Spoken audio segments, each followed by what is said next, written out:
Perfect. Fly Pelican, fly Pelican, fly Pelican. And I tell them that birds of a feather flock together. Fly down, I'm a Pelican forever. Pelican forever. Ain't gon' lie, I feel flyer than I ever been. We stay ballin', this New Orleans, I'm a Pelican. It's going down in the nest, wild, wild west. Come in town and you best, show us some respect. 3-point threat, I better make it rain. If it's something, don't jump stupid like your ankle sprain. Always said, never hate the player, hate the game. Jumper where the dame late, punch a train. Post game, big Q, talking about business. Bird gang, YouTube, they ain't flocking with us. Lock up the division mission, get into the finals. Finish competition, then it's going win the title. I know this flyer than you can get. Such a threat that the ref just might call a tag. You could double, you could press, but you can't check. Right, left, slide by you like a Eurostep. Fly Pelican, fly Pelican, fly Pelican. And I tell them that birds of a feather flock together. Fly down, I'm a Pelican forever. Pelican forever. And never, and never, and never, and never, and never, and never say birds of a feather flock together. Yeah, fly down, I'm a Pelican forever. Pelican forever.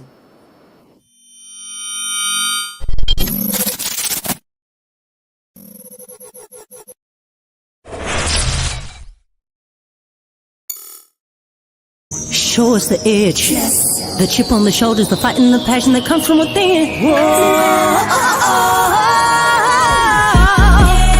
Try to win on every level, yeah. Expectations high, gotta show 'em you can fly. Play harder, better, smarter, baby, put the league on notice. Show me the edge, play with the edge, show me the edge, play with the edge,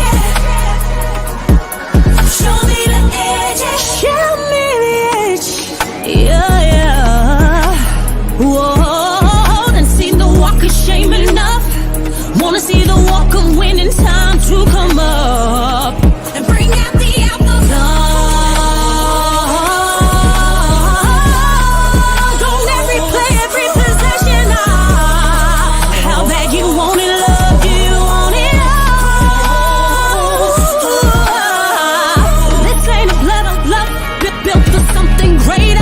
Attacking all obstacles, coming for the ring, my precious. You got the juice, the will, the heart, the fire. Show 'em the proof, show 'em that it shall be done. Show me the edge, yeah, yeah, yeah. Play with the edge, yeah. Show me the edge, yeah.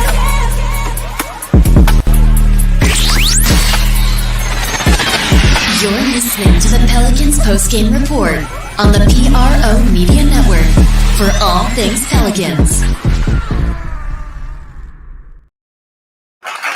All right.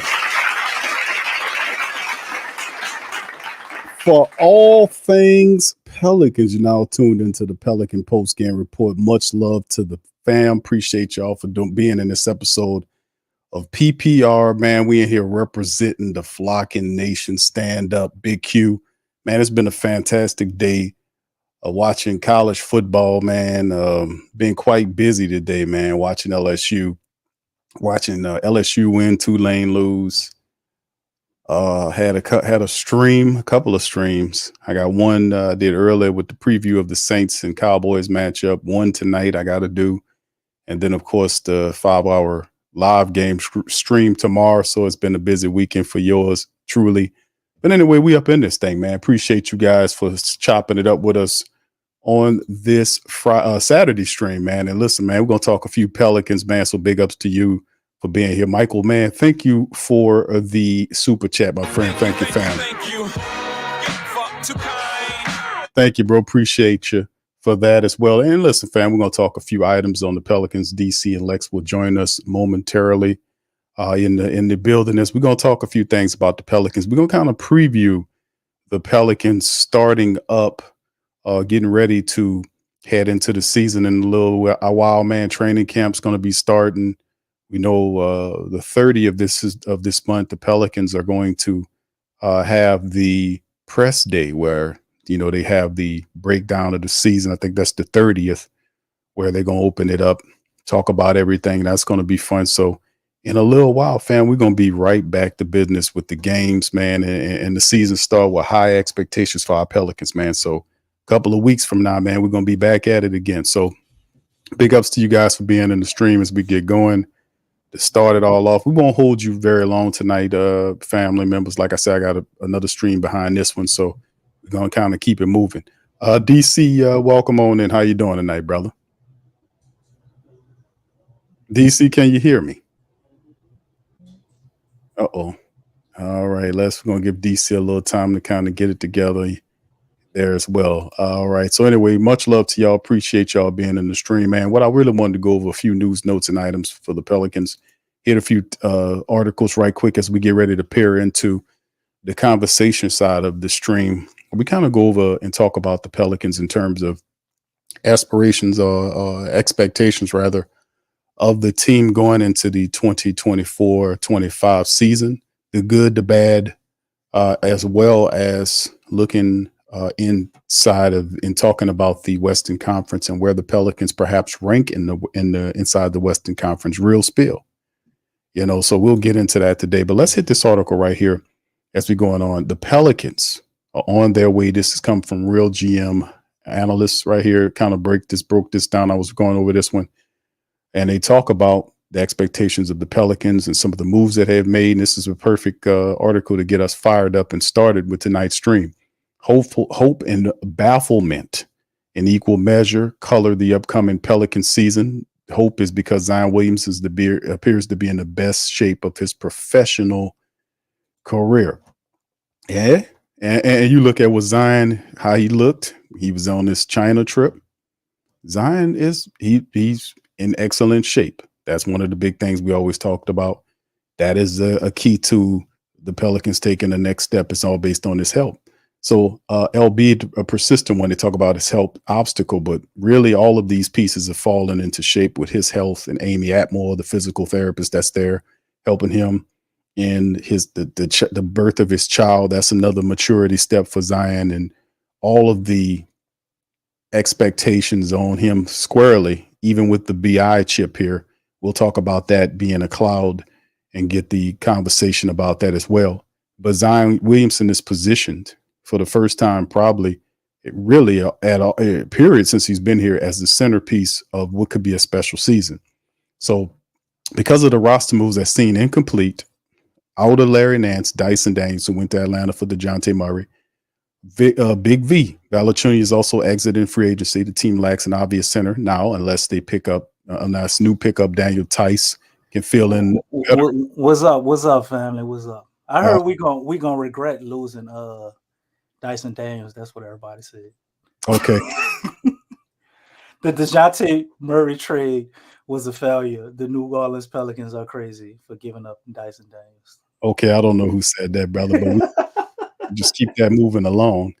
All right, DC, now that your mics work, I appreciate that impromptu jump in as I was reading this article. Thank you for that. Yeah, I know you was getting lonely up here, huh? Yes, until I was interrupted there, but I appreciate you forcing me to redirect back to the article. Thank you, sir. What would the show be if I didn't cut you off every once in a while? Every once in a while, right? Yeah, it would be very less interesting, right? All right. So anyway, the team lacks an obvious center now, unless new pickup Tice can fill in better than the expected 32. Now at the expected age of 32 on a team number 6 of this NBA journeyman saga. What's more confusing that what's happening is what has it. The Pelicans haven't tried to trade Ingram, but no one seems to be too interested. Ingram is eyeing contract extension talks. There you see, we all know how that's been happening. Thank you, Jamal Murray. Yes, and Jamal Murray. Yes. All right, and of course, Ingram is eyeing contract extensions. At the exact wrong time, teams are feeling the crunch of the fresh team building limitations, and they don't want to end up in a sour, bloated marriage like between Zach LaVine and the Chicago Bulls. Ingram, like LaVine, is precisely good enough to ask for a maximum contract and plausible to get one, but not good enough that anyone will be thrilled to give it to him. If, like LaVine, this had been his predicament 2 years ago, this probably wouldn't have been a complication great enough to stop the biggest possible checks from being written. Wow, a comparison of LaVine and Ingram, right? Ingram is now in the pickle with him and his team, but it's just a matter of money. Either Herb or Trey Murphy III are more complementary wings for Williamson, better off the ball on defense and better defenders too. Ingram is a cook in the kitchen that is, especially with the addition of Murray, getting crowded. This is without you mentioning CJ McCollum. There's not enough balls to go around conundrum has never been more clear. Excuse you. Yeah, pause. This is the writer. This is the writer. This is not me. But we got to pause for the writer. That was kind of crazy. In some cases, a fallacy. Like when there are three or more elite, extra creative teammates come together. The idea is, in the case of reality, among Williamson, Ingram, Murray, and McCollum, only Zion is capable of consistently being the best player on the floor at the highest levels of competition. And if he's going to finally put body and ability together for a full season, which is, to be sure, he's nearly did that last year with 70 games to be played, the schemes and dreams of all the Pelicans become a secondary at best. Now, Murphy, and Jones seem more part of the modality than Ingram or McCollum. Jose fits well here too. These fitting pieces, 27, 24, 25, 26 years old, respectively. Zion is 24. It's easy to imagine that as Williamson figures out, after all, how to optimize his life as a pro, the Pelicans part ways through a transition from a core that introduced him in his career into the one that maximizes it. Do not take any of the insinuations as reported or as coming from the inside. I'm just a person looking at the basketball situation. In the urban planner would look at a complex intersection of multiple highways and see obvious ways to streamline it. This is surely a view from the front office we'll take throughout the season. So they said the lineup data will be scrutinized. Head coach Willie Green could be asked to facilitate certain experiments to help confirm what shape the team should be in. This is normal for any team that's now already in an ambiguous title contender and has been New Orleans' outlook throughout Zion's career. Tinker, try, change. Hopefully they get somewhere progressively. Last year, they had their best full season since they drafted him, winning 49 games. It wasn't enough to avoid the play-in in the brutal Western Conference, and Zion hurt his hamstring just as the season was peaking in a do or die against the Lakers. And then, of course, we go into the rest of it where he talks about a pair of dramatic weight losses with his show-stopping playing moment, 40 points on 7 of 27 shooting. He had 11 rebounds, 5 assists. You may have a good enough player to build a champion around. New Orleans can't be certain of this because they've already gone multiple times throughout the painful process of prospect correction during this 5-year odyssey, but this current moment contains their best mix of optimism and realism. Yet his promising status doesn't quite put his team up there with the questionable heavyweight fighters like Boston, Denver, OKC, or Dallas, but in a league that is increasingly a poker game featuring a deck with poison cards than useful ones. The Pelicans boast one of the more potent long-term hands. So this article basically breaks down DC. It is a perfect segue into the conversation about the Pelicans in the preview situation, the good and the bad. The good, the bad, and I guess the bad and the ugly would be the same. So that'd be kind of redundant. But the good of the team going forward, a lot of people see the Pelicans have the talent. They have DeJounte Murray, the floor general. They have Zion Williamson, the centerpiece superstar that commands multiple player, double teams and sometimes triple teams. We have shooters. We have all kind of players, Herb Jones, Trey Murphy, the third, and guys are improving. So with that being said, sir, leading to you, bro, let's talk about the good that the Pelicans are and what possibly could be good for the Pelicans going into the season in the Western Conference. I mean, a lot is good for the Pelicans, man. I mean, what's bad for us, we got 2 glaring weaknesses, and everything else, is pretty much up there. We got obviously our center rotation is a question mark, which I think off the bench, I think those guys are good enough to be good, but who's the starter? So we got an issue there. And, we have a tight game coaching, but everything else, you look at the Pelicans, man, they're in the plus column. We have shooters, we got defenders, we got different mentality guys. You got guys that's willing to hustle and get after it, mixed in with the shooters. And you got a superstar, like we said, in Zion. You have 2 to 3 guys that are potential all-stars. If you're adding in 4, if you're gonna add in Trey Murphy, Brandon Ingram, DeJounte, CJ McCullough, you know. And I mean, you kind of could save 5 with Herb if he takes another leap offensively. I'm not sure how big of a leap he takes this year, but I think his defense definitely improves after the success he had last year. Seeing how he did things the right way, finally made that defensive first team. I think he only builds on that. DeJounte coming here and Zion's new found focus and love for the game mentally, however you want to put it. He's having his best mental off season. These are the words that's coming out of his camp. He's down almost to the Duke weight, according to them. When I look at him, he don't look like he to the Duke weight to me, but that's what they're saying. Anyway, he does look good. He plans to be 272 by the start of the season. You have CJ McCullough coming off an assassin-like three-pointing shooting season. And I think adding DeJounte Murray only helps with our frustrations that we have with CJ from time to time, because he won't be the guy on top of the ball, running down and jacking up shots before anybody touches it too much, which, in transition, that's okay. But when you don't have numbers, you don't want to see a bunch of that. And I think DeJounte changes that. So the bench rotation is going to be awesome, because we're going to have 2 guys on the bench that should be starters, no matter who they are or which way you look at it. You're going to have 2 guys coming off the bench that would be starters on most teams in the NBA, along with other guys that are also great role bench players. It's so much so to some people that are actually great role bench players might not even get the minutes that we feel like they should get because of our depth of talent there. So, I mean, it's a lot to like. And then after the season, we're not really bound to a bunch of people. Some of these contracts are up. You got 1 more year with McCollum. Brandon Ingram is obviously going to be moved or should be moved. There's a slim chance. I know I come on here and say, David Griffin ain't going to give him up for nothing. And he probably would re-sign him, because I think he would. There's a chance that he would do that. But realistically, I think we find a way to move Brandon Ingram, get some tangible assets back, whatever that may be. And the Pelicans are still going to thrive without him. But with him here, this is the last point, and I'll let you go ahead and have it. Brandon Ingram has a lot to prove. He's looking at Jamal Murray with this $208 million contract, which I don't think that gives him a whole lot of leverage, because although numbers-wise and games played and durability, you look at Brandon Ingram as probably better than Jamal Murray in the regular season, at least. In the postseason, that run Jamal had a couple of years, and he was a big part of them getting the championship. So, I mean, I could see why Denver paid him, but from game to game, night after night, some people might feel like Brandon Ingram is actually better. And I would understand that.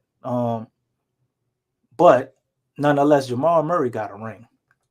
So Brandon Ingram, seeing him getting that money, in his mind, he's going to look at his numbers, which are very similar to Jamal Murray, as you can see up here on the screen.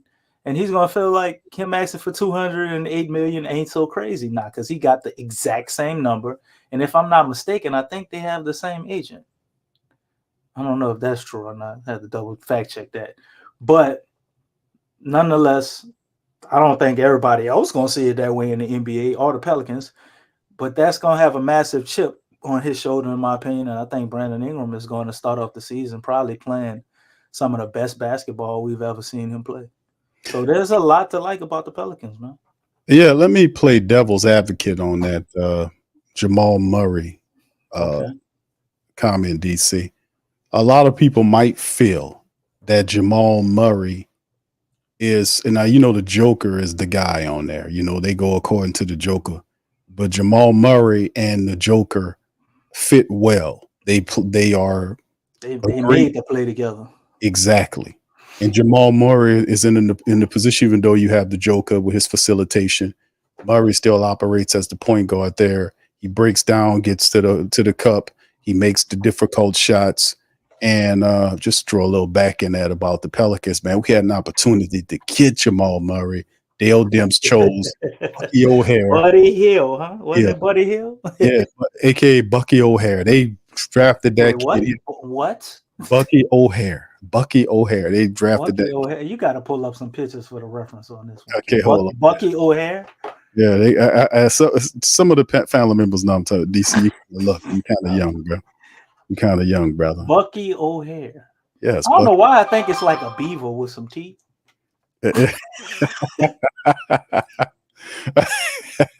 Hold on, I ain't never seen it before in my life, but it's a beaver with some teeth. You ever seen Bucky O'Hare before? There you go, DC. Okay, it's a rabbit with some teeth. All right. Why he green? He's a space rabbit, bro. That's the thing, man. You gotta shoot the piss out of you, man. We drafted a goddamn space rabbit over Jamal Murray. Hey, that's why the shit ain't work out. Shit, God damn it, man. Oh my goodness, man, what we doing here? But anyway, Who the hell man, would draft a space rabbit over Jamal Dale Murray? Demps would. Of course, Dale Demps would. Of course, he would.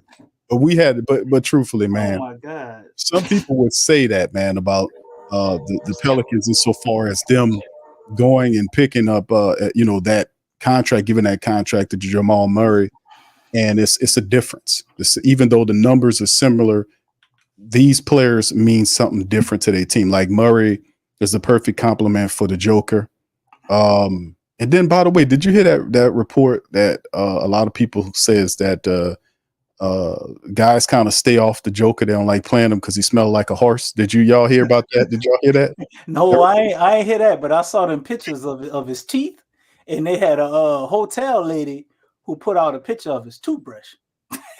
Oh no, come on now. Yeah, they say he don't it's part of his thing. He don't really brush his teeth. Maybe that would explain. And the hotel lady said when I guess that's one day when he brushed his teeth, then they had a picture of a alleged toothbrush of his that it had like yellow and green stuff on there. Oh, that's disgusting. I don't know what's going on, man. I don't know how you be a millionaire and be living like that, but I don't know how true that is.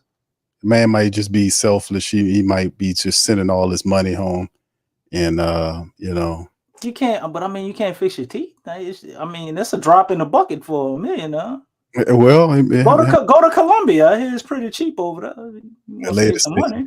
He must have got some cookies that night. That's why he brushed his teeth or something like that later. All right. Anyway, man. If he smelled like a horse, that explains a lot because his game. The Joker would definitely beat you in the game of horse.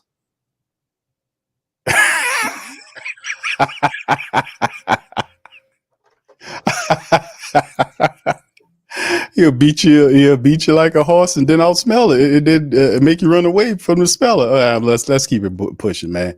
But anyway, man, listen, man. Bottom line is, people might feel, DC, that Murray's numbers, even though they are very similar to Ingram, but the role is not. He fits the true star of the team, the Joker, hand to glove. We can't say that about Zion and BI. So the situation is different with Murray to the Nuggets than BI to the Pels. The Pels, for all intents and purposes, bro, have already, and Griffin already, he backtracks all the time, but he's already said that he's seen enough of the experiment between these people to want to make a difference and move beyond the BI experiment, moving to something else. Did he say that really? Or he did he say he's seen enough? He's seen enough to say that we're going to make some significant changes. And then we traded for DeJounte Murray. Well, that might have been a significant change, Q. Well, listen, bro, I don't think it's going to happen. I'm going to just be honest with you. I don't see a good resolution here in terms of BI staying here. No matter how people like BI, and I respect and like BI a lot too, but like we all know in life, things must end at some point. Things got to end. Nothing lasts forever. There's a window in which we have players together, and if those players don't ascend to the level that you thought you was when you first put them in the front of the window, then changes have to be made. We have to move on and try something else. And I can applaud the Octopus for thinking like that, because BI is obviously at this point not relenting from his contract demands, and it's not, that money's not going to come from the Pelicans. It'll come from somebody else. So at some point, we're going to move him. So DC, that moves into perfect segue into the bad. Now, that could be something that we can also talk about in terms of, is there a cloud over the Pelicans' head currently because of Brandon Ingram's situation? What are your thoughts on the bad as well as this cloud idea? I think it's some truth to it. You know, everybody's in an uproar about his Instagram post and who's adding who, and Bi says he's going to come to the team. What is that, voluntary workouts, and doesn't show up after, and seeing Jamal Murray get this deal. I could see that, but I just look at Brandon Ingram, man, as being enough of a professional. Will it be perfect? No, but looking at him as enough of a professional and a veteran, understanding the game, man. No matter what, if you do want to get paid, you got to show up and you got to put your best foot forward and do things that amount to winning, in the pursuit of obviously getting your numbers, because we know he gonna be out to do that.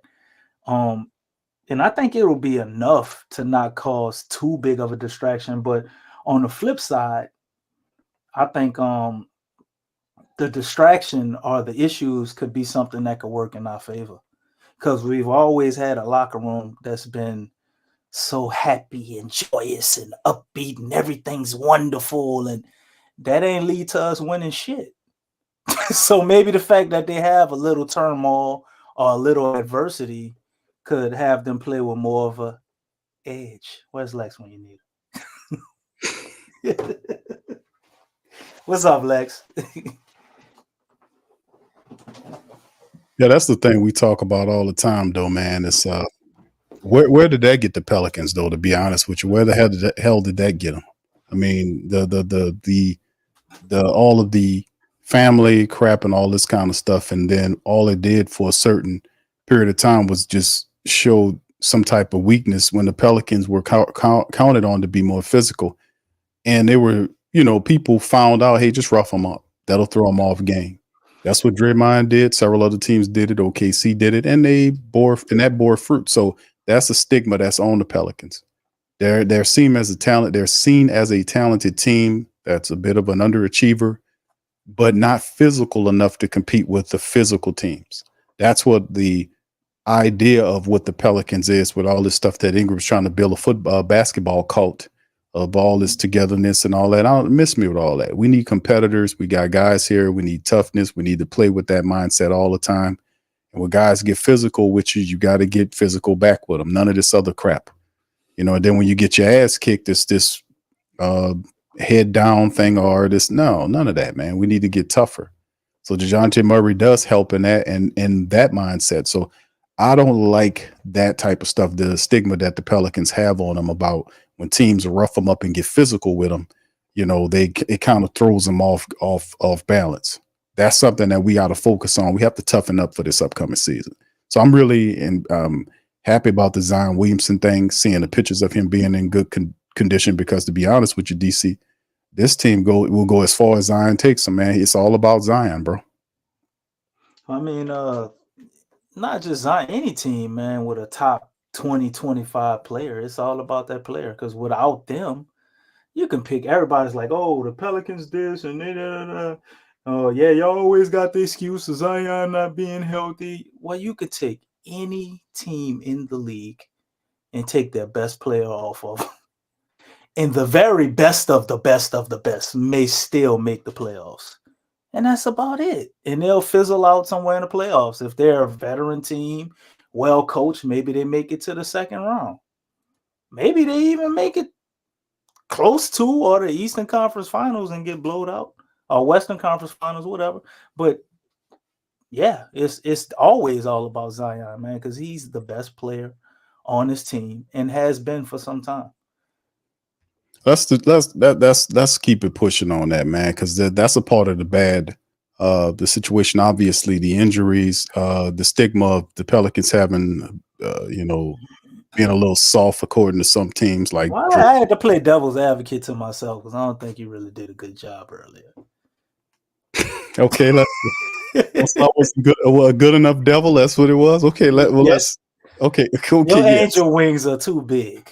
Okay, let's hear it, DC. Go ahead. Go ahead. I mean, we can move on. I did enough. No. You ain't gonna stop the show just to say that and then back the hell off. Come on.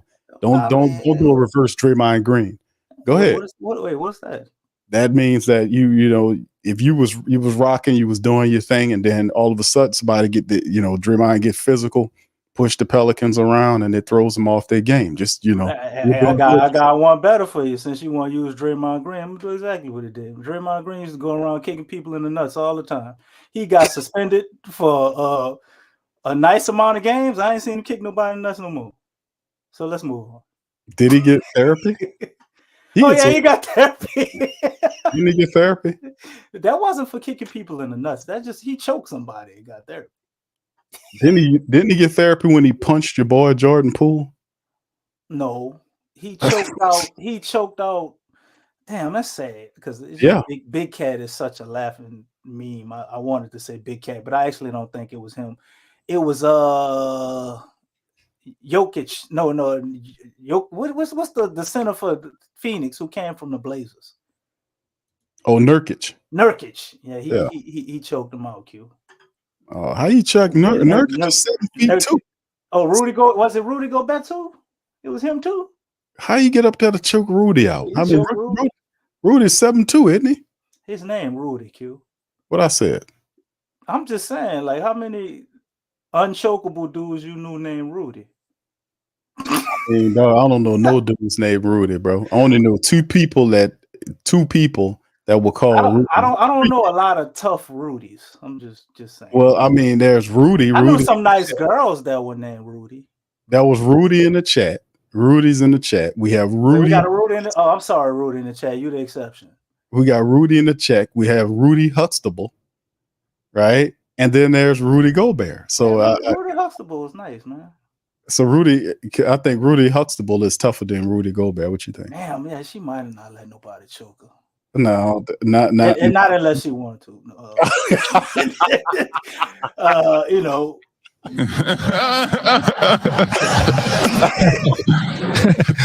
Hold on, now you ain't gonna be talking nastily about it. Hey, her body, her choice, man. D say too much, man. Go ahead, D. Go ahead, play devil's advocate, brother. Go ahead. Well, looking at the Pelicans, Q, there is one glaring weakness that could shut all this shit down. And in honor of my co-host, who is not here at the moment, I will have to point out Mr. Willie Green. Oh my! Yes, Q. We were the worst closing team in the goddamn league, Q. With a close lead, we cannot seem to get over the hump. Mr. DeJounte Murray, I think, can help with that. But him alone, I don't think just totally nullifies this issue. Now, if we can play to the level we played last year with DeJounte Murray, I think he would help us obviously win more than 0 of those games. But it's still an issue, man. Close game execution and adjustments. Substitutions, I will say, to try to not be so much of a Debbie Downer while I'm playing the devil's advocate to myself, which Big Q could not do. I will say the substitutions from Willie Green, I don't think they will be as bad, not because he himself will get better with his substitutions. I just think we'll have that much more of talent on the bench, especially until we pull this Brandon Ingram trade off and we see if we lose an additional piece with him going out the door. So substitutions, I'm not, too hung up on in the regular season, as long as we got BI. But close game execution, man.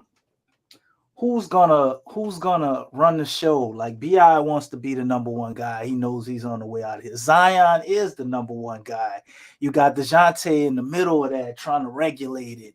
Then you got CJ who's still, I averaged 20 points a game my whole career. And it's a situation, man, that's gonna take some creativity, right? And it's also going to take some humility from some of the guys not named Zion. Zion has been humble enough. I think Zion needs to not be humble. So we got to see how that's going to work. I like the attitude that DeJounte's come here with, man. He's been rocking with the city. Shout out to that brother. Says all the right things and actually doing the right things, at least from what we can see, and his main focus is helping Zion get better. So that's exactly what I want to hear from my point guard. But he's got to do that. But Willie Green also has to be on board with that either. And I ain't gonna lie, Q, I'm a little nervous. I'm not so nervous about like playing Charlotte on a Tuesday night, but going up against the Lakers or any other team, Memphis is, the Spurs even this year. Oh man, I know I'm gonna have to hear from Big Sean and Tasha, but the Spurs even, Q, they have Chris Paul over there now. He's about 85 years old, but he's bitter. He's a mean little guy, bro. He'll play 30 games.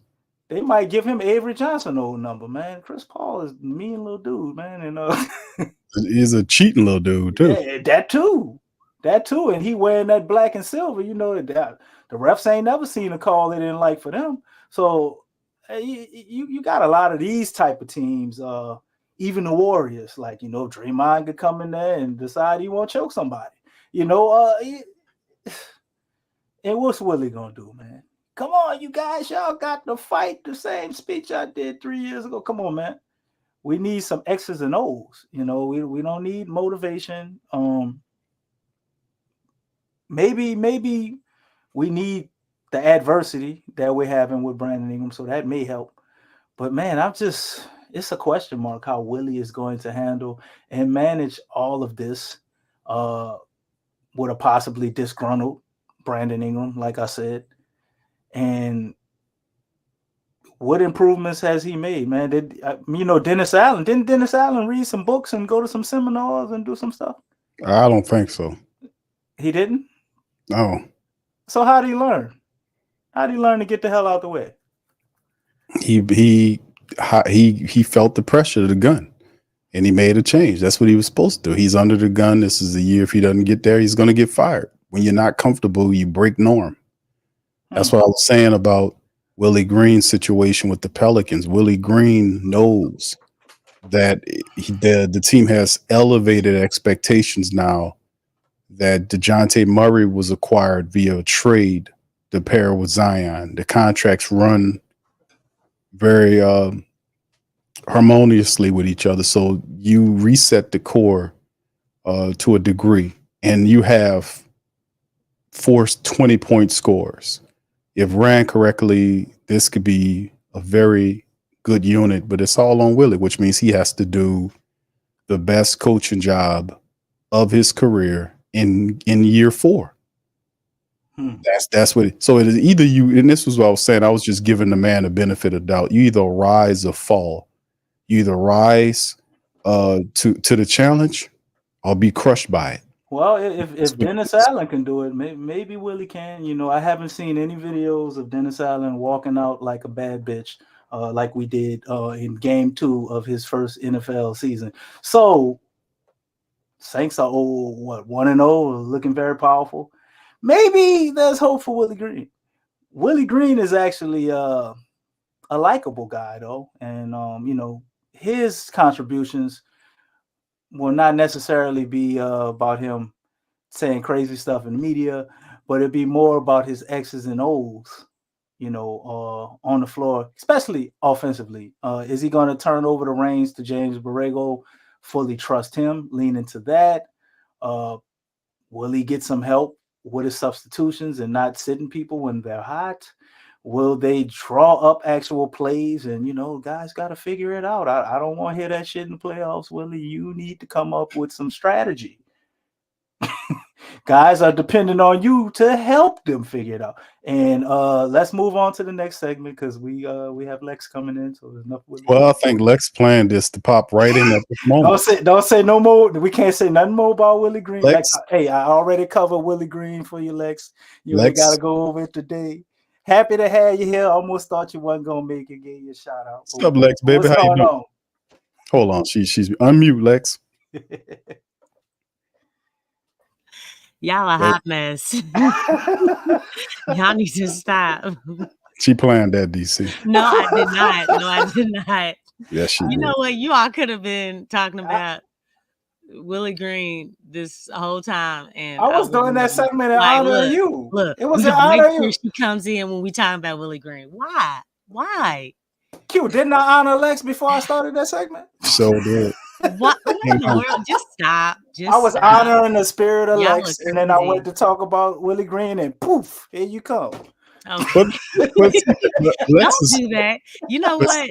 Lex, you're the right person to answer that. Everybody in the chat, and you all have the wrong idea about me. Y'all need to get that right. Y'all need to get that right. You can't tell me, don't nobody feel the same way I feel about Willie Green. You know what I'm saying? Come on, this ain't just a me thing. It's not just a me thing. I'm on your side.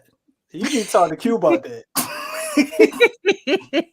But I actually like Willie Green though. I like him. What, as a person? As a human being? I like him as a guy and stuff, but some of the stuff I see on the court, I hate Lex. It turned my stomach, kind of make me sick. Some of it.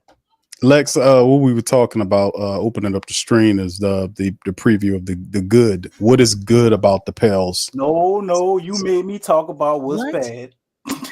No, that was the good and bad aspect. But of course, you're gonna talk about the good. I'm not gonna say the good, the bad, and the ugly, because the bad and the ugly is the same damn thing.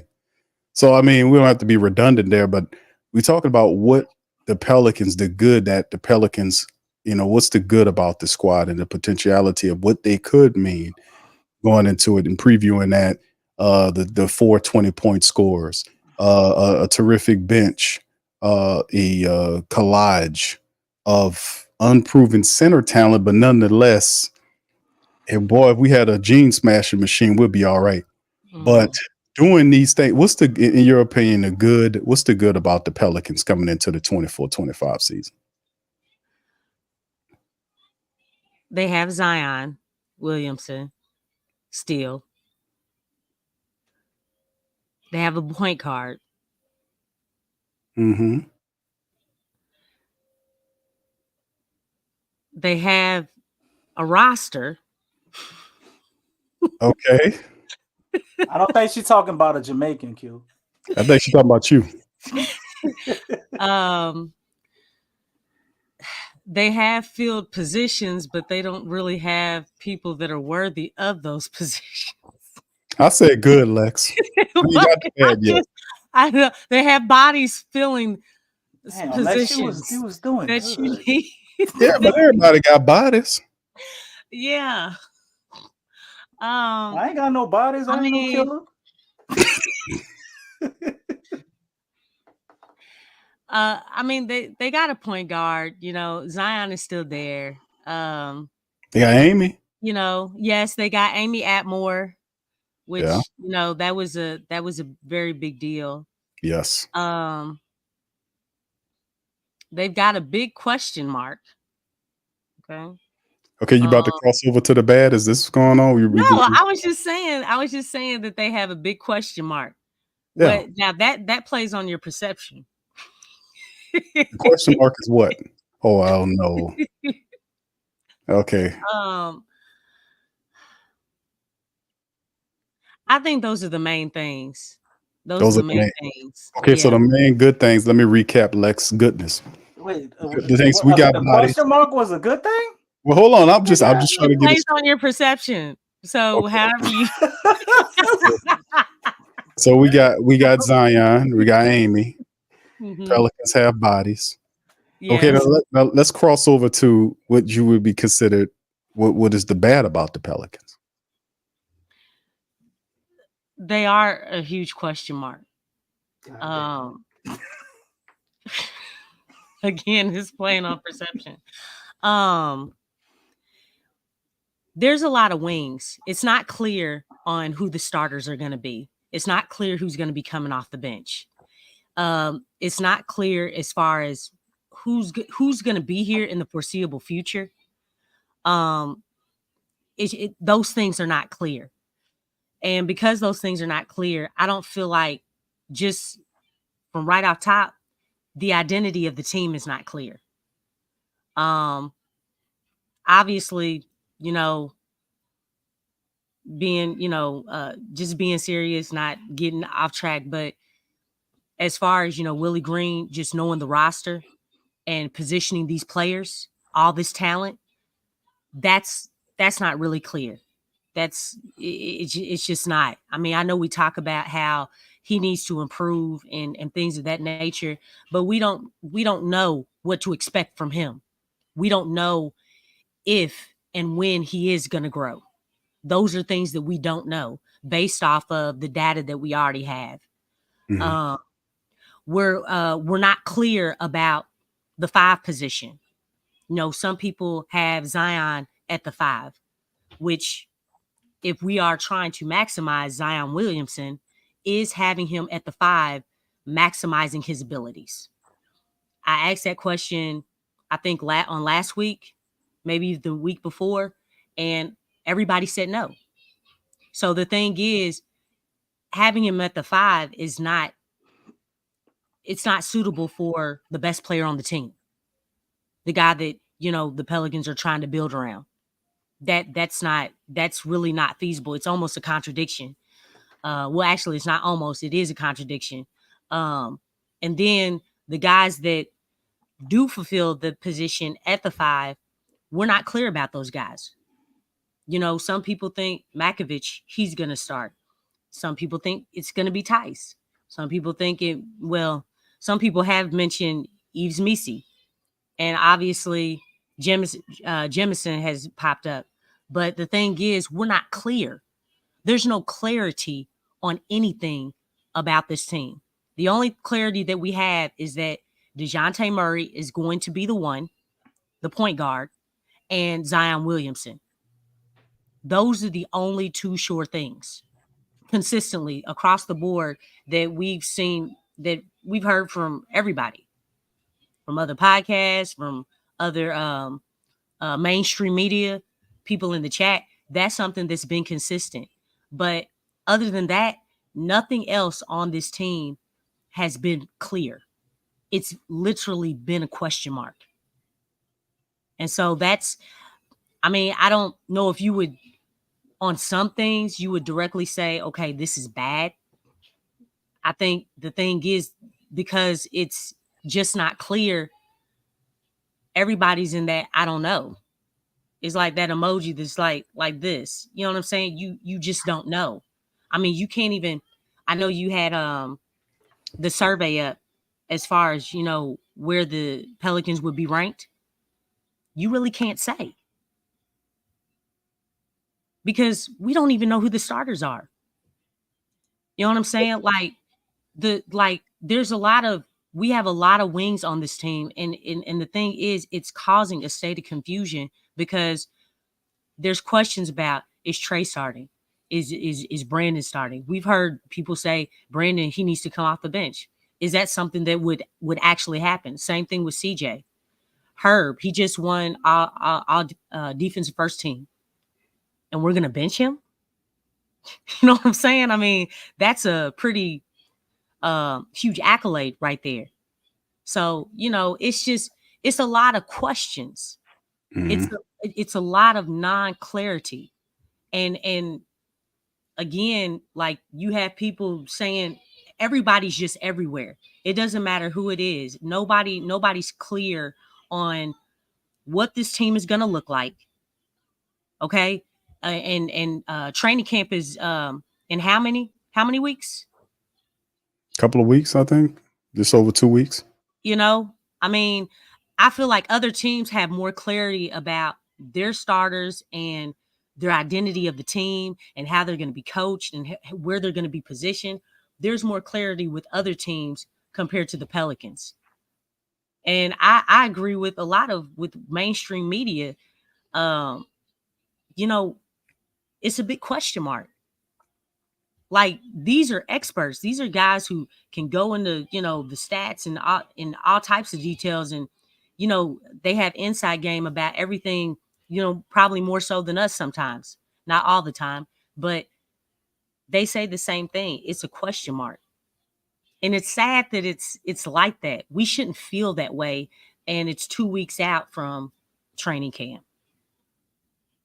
Yeah, I definitely get that, Lex. It's definitely some unique movements here. The DeJounte Murray thing was a very good move, and then everything else was not. So, I mean, not getting going to trade BI and then not getting the BI trade done and then bringing them back and then trying to iron out the wrinkles, even though the wrinkles, there are still wrinkles, and saying, oh, yeah, he wants to be here and all this type of stuff. And it's just what they do from a publicity angle. But a lot of the things, not all of these questions will be answered. But when training camp happens, you'll start to figure out, more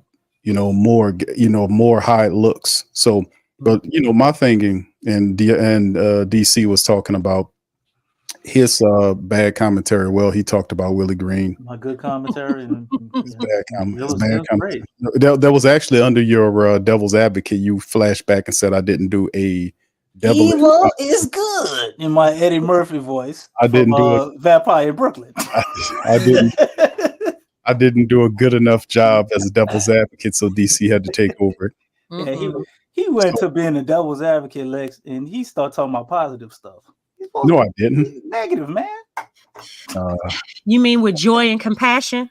No, that wasn't part of it. He had no mindfulness, though. What about togetherness? I didn't make mention of that. Well, we kind of stayed together, Let's stay together. Yeah, we're a nice family, so we had togetherness. All I'm saying is, at the end of the day, he it's allowed me to speak for him since he messed up. I was just saying, bro. Time you say, hold on, that wasn't devilish enough. I was like, what? So, but the thing is, man, listen, I'm looking at the season and I'm seeing, and most people probably seeing more bad than good. Me personally, I see more good than bad, because a lot of the issues that the Pelicans are perceived to have are actually, some of these are good things to have. You rather have some of this than not have it. Now, we do have a question at the center position. That's absolutely true. That's a big question mark. How we do it. We do hear about the small ball stuff of possibly putting Zion at the 5 in certain looks when they roll him out. I'm not for that because of the fragility thing. We have to, I don't want to put him in a bad situation so he can prove that he can play a full season. That's a big thing. Like, remember, this is nothing new. We remember when Steph Curry first came in the league, and there were issues about his fragility. He kept having these lower extremity injuries. Wasn't it about 4 or 5 years he went through that? Yep. Yeah. Yep. And see, and the people forget that from sometimes, like we have some of the guys that go through. They forget it all the time. They don't even bring that up. I mean, same thing with Joel. He was out for 4 to 5 years. Right. And nobody remembers that. None of that. That's why I kept saying, like, things can still turn around for Zion. You know, people don't need to let up or give up, because you have to consider the fact that he is growing. You know what I'm saying? He is maturing. Well, actually, he's shrinking, Lex. He's getting down to 272. No. Yeah, he does. There's more than one area where you can grow. Okay, I'm talking about just maturity wise, growth and development, like not just mentally, but emotionally. You know what I'm saying? Physically, health. Doing things healthier, really being more disciplined and committed to his workouts in the off season and during the season, as well as eating, taking care of your body, all those things that you need to do in order to perform at your best on the court. So that's what I meant by growth. Obviously he needs to grow his game. Like, his ceiling is very high because he's already solidified his dominance in the paint. I mean, between him and Giannis, they're 1 and 2 as far as points in the paint every single year. So that is dominance.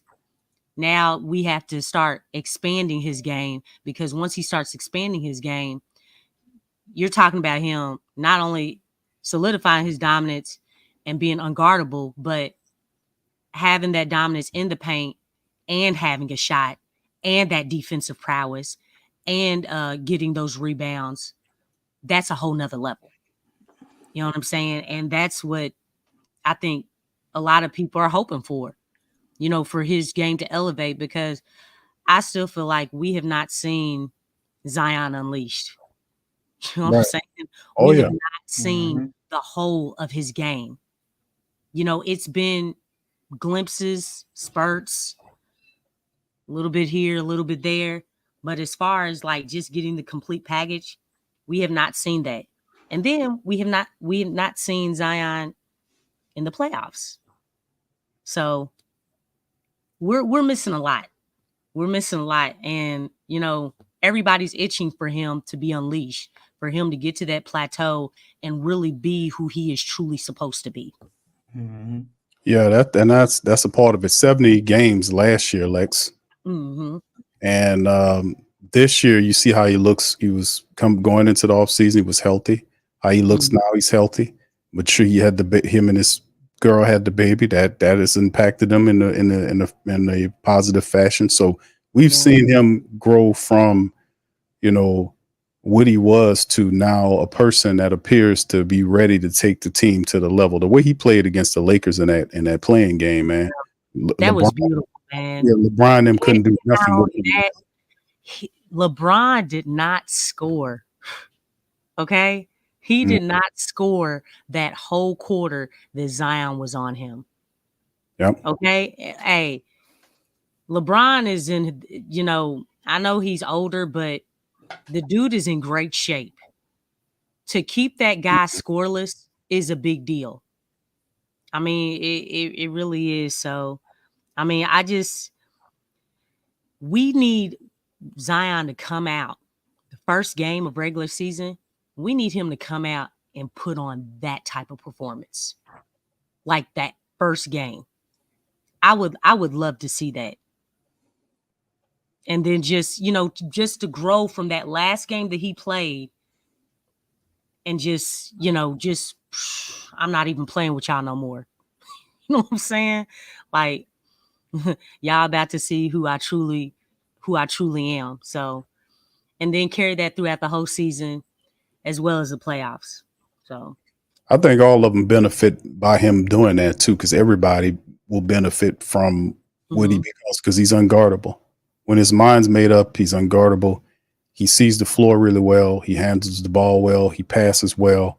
And sometimes unselfish to a fault. DC made a good comment about him having to be a little bit more selfish when at certain moments of the game where a star is required to close the game, and make things happen. So yeah, and then of course we know Zion. If Zion's there and he's healthy and he's playing a full season, you're gonna get him. Zion will be unleashed going into the playoffs. Then the next question would be the team around Zion Williams from the concepts. And the question going forward, which is yet to be answered, is can the Pelicans take the next step to being a top 4, top 5 team, being a playoff team, to be able to beat some of these clubs? And I believe that they can. I really do, because I think this team is constructed well. I think let's talk about the cloud angle there, because I know there's some talking points about Willie Green and his maturation. Where's Willie Green in year number 4? Can he take control of this roster, give them a clear identity? You talked about identity, Lex. You talk about muddling of roads and blurring of lines, and so to speak, in terms of who will be doing what. I think a lot of that will be established in training camp as these guys get ready to figure out what they're going to do. And then, of course, year 4, Willie Green this is all this pressure is on his shoulders to get this team beyond 49 wins. And it's by design too. Yeah, oh yeah, the octopus know what he's doing. But listen, this is a good situation. If Willie Green, wait, hold up. Yes. So we got one person that believes that pressure is going to bust some pipes, and the other person believes that the pressure is going to make a diamond. Well, DC, two things could be right. Can you guess in the chat which person that is, and don't include me? DC, as you try to stir that pot of Jamaica lima beans. All actually, that was gumbo, Q. But go on. Okay. Okay. Them spicy ass beans you was cooking. All right, so let's. They call them Jamaican beans. Jamaican. Hey, Lex. What type of person from the city don't like spicy food? What the hell wrong with you? Lex, you eat them damn beans, all your eyes are burned out. You know what? As black folk, we need to stop eating spicy food. We need to stop eating spicy food. We got to eat better. We got to treat our bodies a little bit better. Was that French? bitter or better? But listen, all I'm saying is DC was trying to stir. He was trying to create a little. Oh, Slim crazy. DC was trying to stir a little. Bottom line is, two things could be right. Pressure does break bust pipes, and also you can. I'm not. It's not, brother. It really is not. It really isn't, because what I'm saying is, this is a good thing to have. Because pick a side. You gotta pick a side. It's not. Listen, bro. It's the same side. What are you talking about? This is good pressure for him to have to prove himself. This is year number 4. I don't see why y'all guys don't get this. Willie Green is going to be the next Greg Popovich. It says BQ. You heard it here first. I did not say that. I just want to say this. She's in spicy food man. Okay. Go Pals man. Spicy food man. That's DC's food truck. Spicy food man. Spicy food man. Listen, can I just see a show of hands? The spicy food man. Who watched The Presser with DeJounte Murray? Oh, come on. Me. My hand is up. Y'all can't see me, but my hand is up. Come on. Raise your hand. Raise your hand if you saw the Presser at DeJounte Murray. Say Lex, we got 5 more minutes of Willie Green talk, or we're gonna get Lex. We're gonna get shut off. I'm just saying. What did Willie Green say? Lex.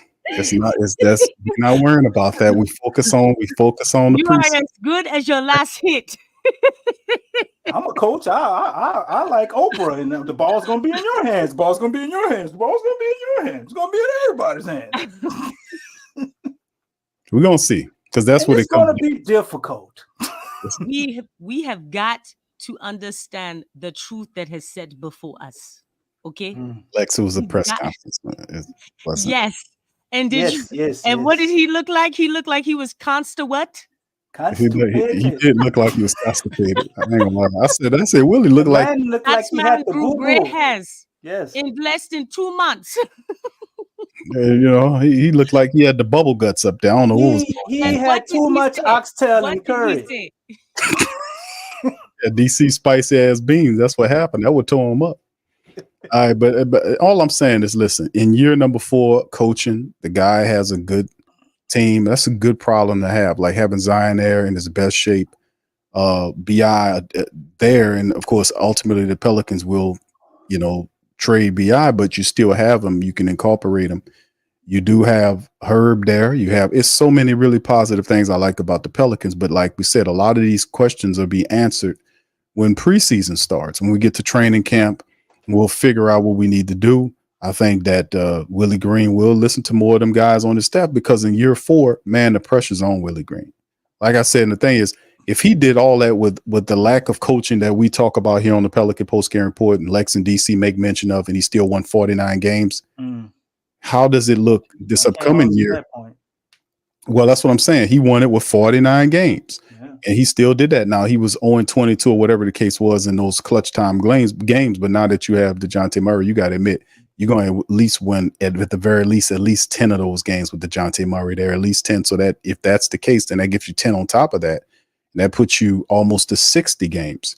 If he had a floor general that can, at the right time, know what to do with the ball. So that's why I was giving Willie Green some credit, because he has a point guard who he can talk his system to, who can delegate, relegate, and basically regulate where the ball goes to and set up and do things where they need to do. And then it can also feed Zion and go into do what Zion needs to do when he needs to take the game over. So they have a lot of stuff going on, but at the end of the positives, I see more positive than negatives. DC, do you agree with me on that? But everybody else, for the most part, kind of got better, Q. Okay. How many games do we win, DC? Let's have the talk. Not all jokes aside. But Everybody, you don't know if they're gonna get better. They made Wait.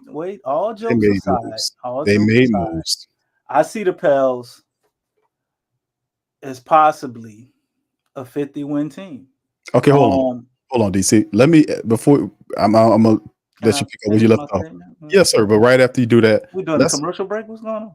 Yeah, we're about to throw up the commercial for DC spicy beans. But listen, is it after you talk about that? Let's hit this. Is there a cloud over the team situation? I know you answered that. I'm gonna give Lex an opportunity to answer that before we have the Pelicans ranked in the West conversation. Go ahead, bro. Like I was saying, man, you kind of sidetracked me. Everybody got better.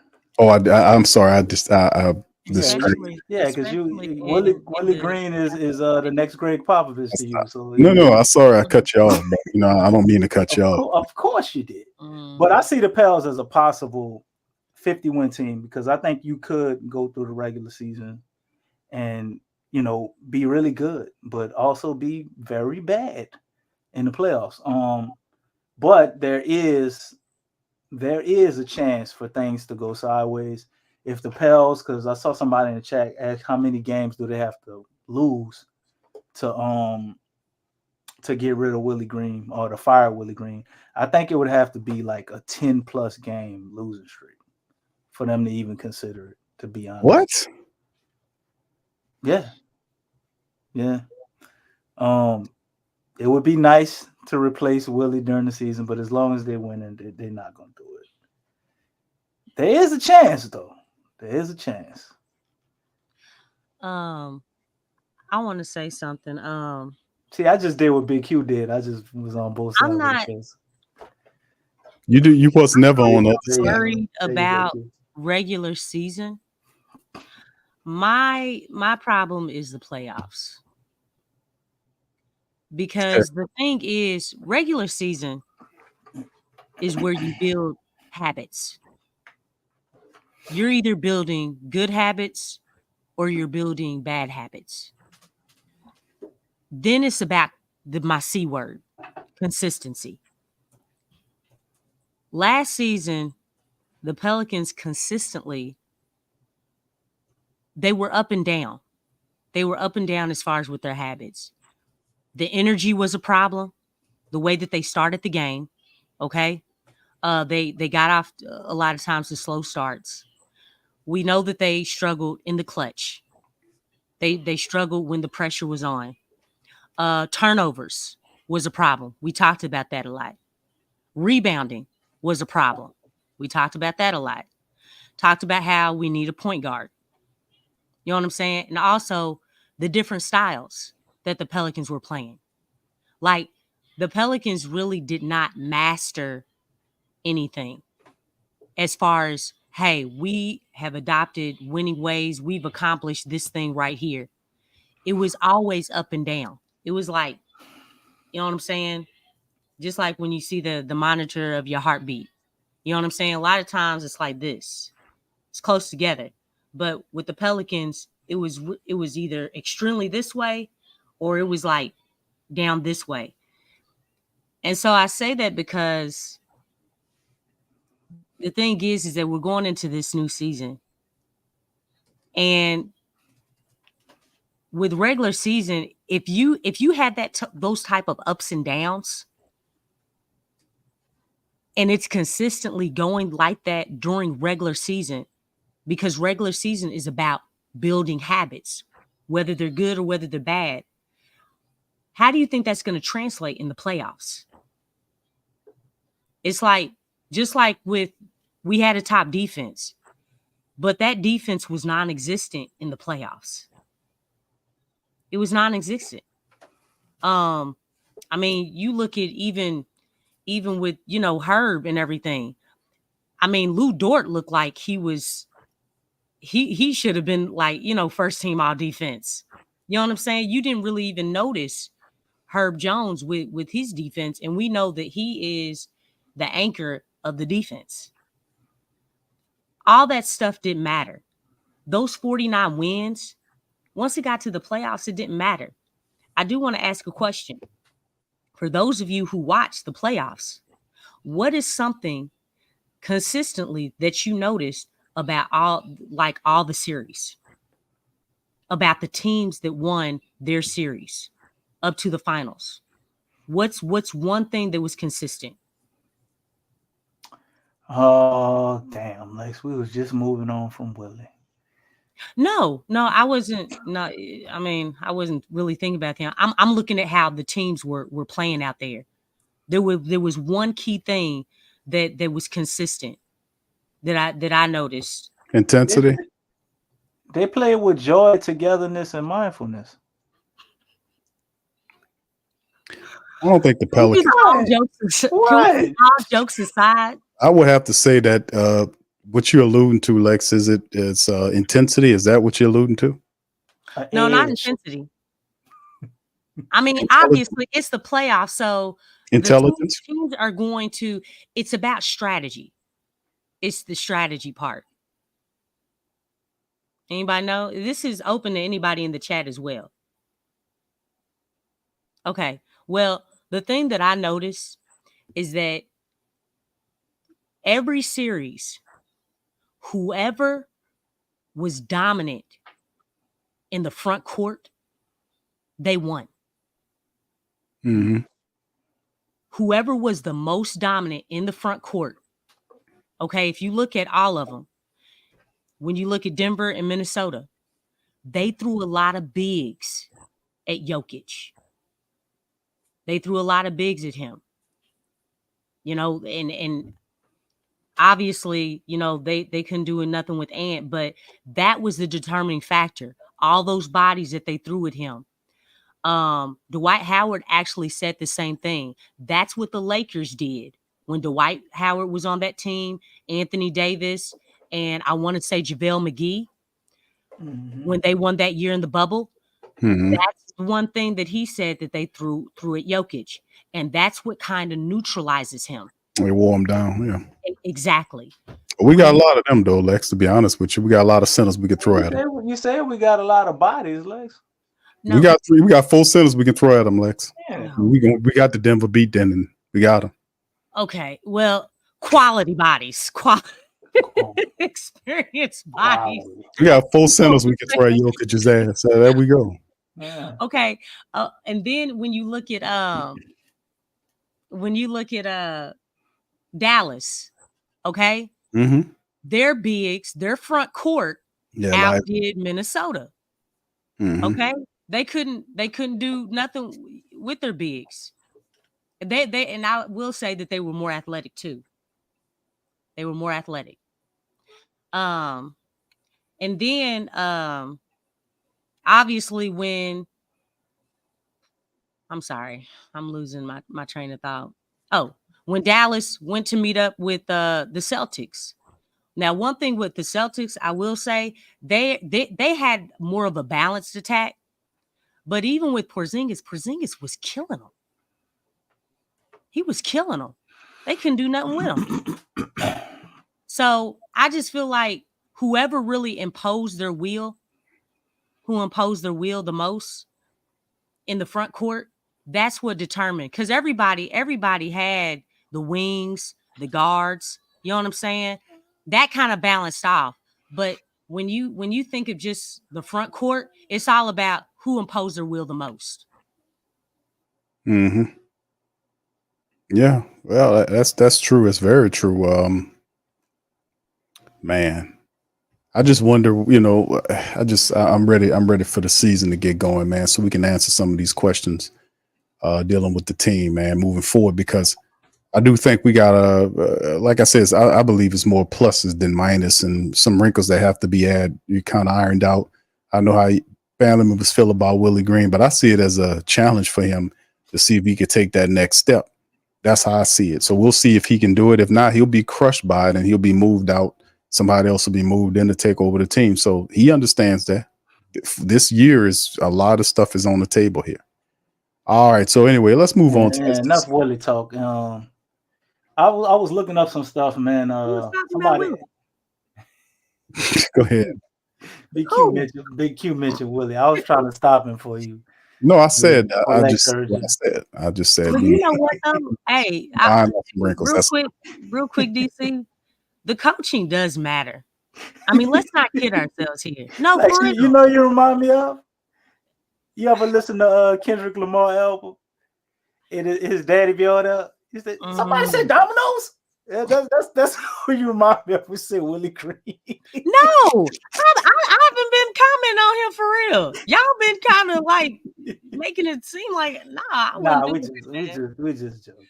I'm just saying though, the coaching does matter. So I mean, it's not a big surprise on why he keeps coming up because it does matter. I mean, to me, y'all, it seemed the like all those strategy, teams were well coached. the That's what strategy and the philosophy and understanding the vibe of the game, the vibe and flow of the game is very important. And those are things that gotta be in you.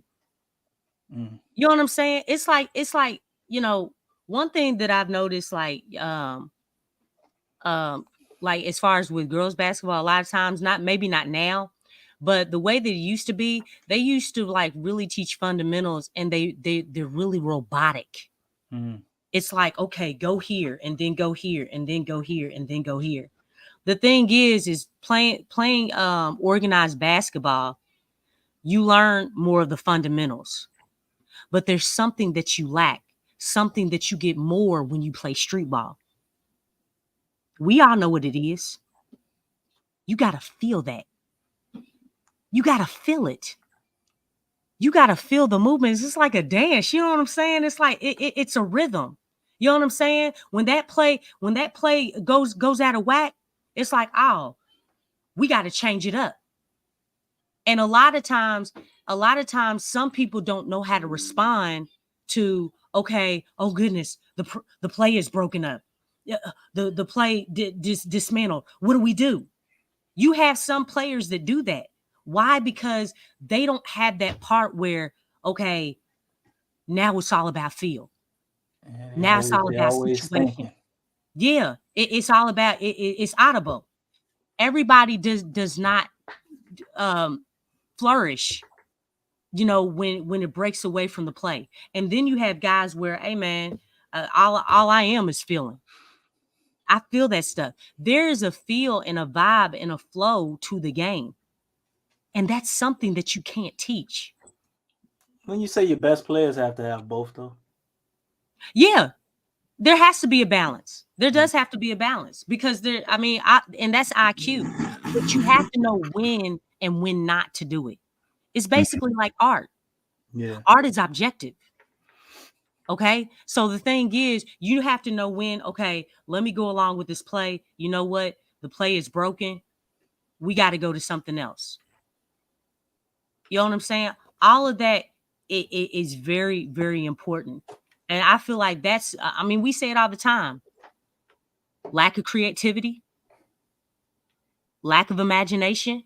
Mm-hmm.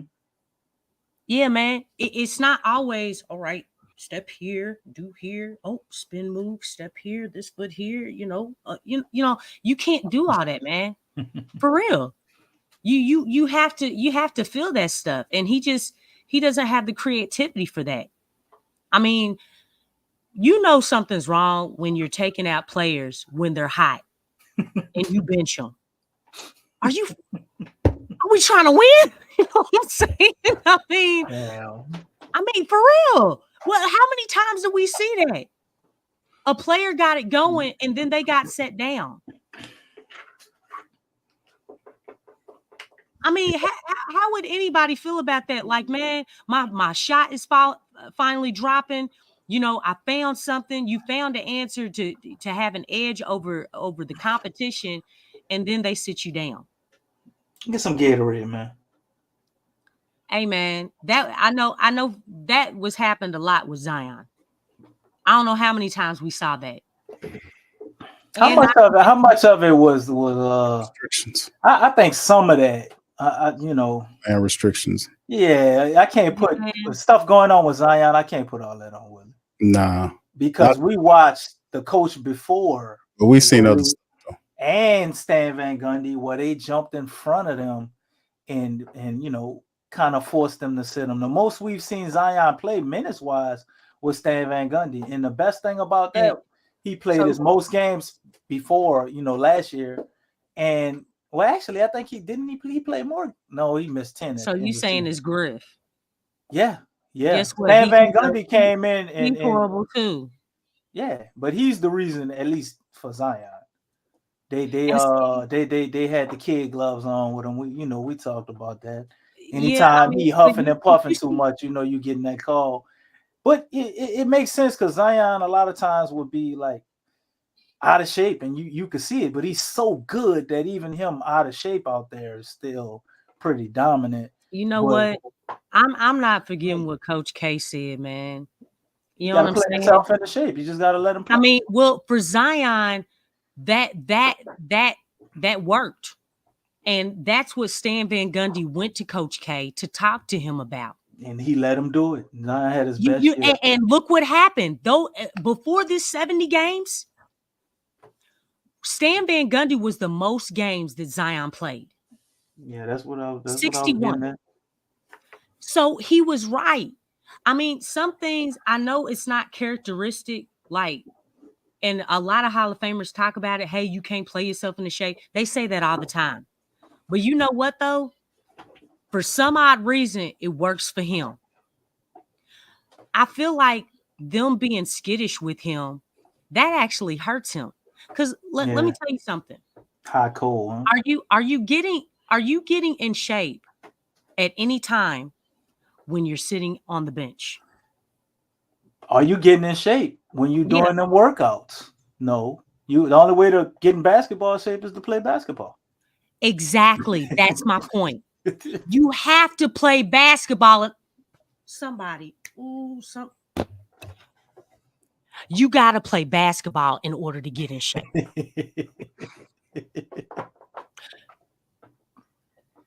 Am I making sense? Yeah, you make it perfect. Yeah, I was just laughing at how you grab the mic. Yeah. For all the people in the back. Okay. One love. All right, look. You have to play basketball. What are you doing sitting him? He needs to play.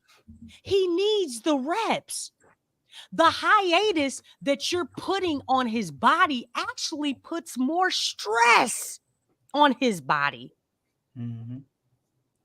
Compared to if you just play him. And see, that's my problem. They already have the blueprint for Zion. They already have it. They've been have it. Who's the blueprint, Lex? Van Gundy. The thing is, Van Gundy went and did his homework. He went and asked questions. You're damn right I did. Now, don't you go doing that, man. You got to speak that from your diaphragm. Well, Lex, when you don't work out so long, you can't speak from your diaphragm because my lungs don't work like that. It's been a long time since I dribbled the ball behind my back like you saw in those videos, but I can always build a fucking wall, let me tell you. Okay. You know what? Have you seen Shark Tales? That's why Gilbert Gottfried stand back under the same person. To me, that little shrimp talking to that was Gilbert Gottfried. Come on, Big Q, bring it up. Come on, Big Q, come on. And he just had a baby, and come on. And he's been working at the factory, and I just want you to show compassion because my family's been going through, and we just need our prayers and things. And if you let me go, I can go take care of my family. True story. I don't sound like that. Y'all go watch Shark Tales. There's way more pitch and scratch in my voice. It's not like that's clean. That's how I used to sound. And Robert De Niro. Oh yeah, and Jack Black. He was Lenny. Wait, that was Jack Black, was that? No, he was the show, right? He was Lenny. It's a good show. All right, back to basketball. Go Pels. Anyway, finish. Give me my compliments while I eat my fucking Rocky Roads. I'll stay in here.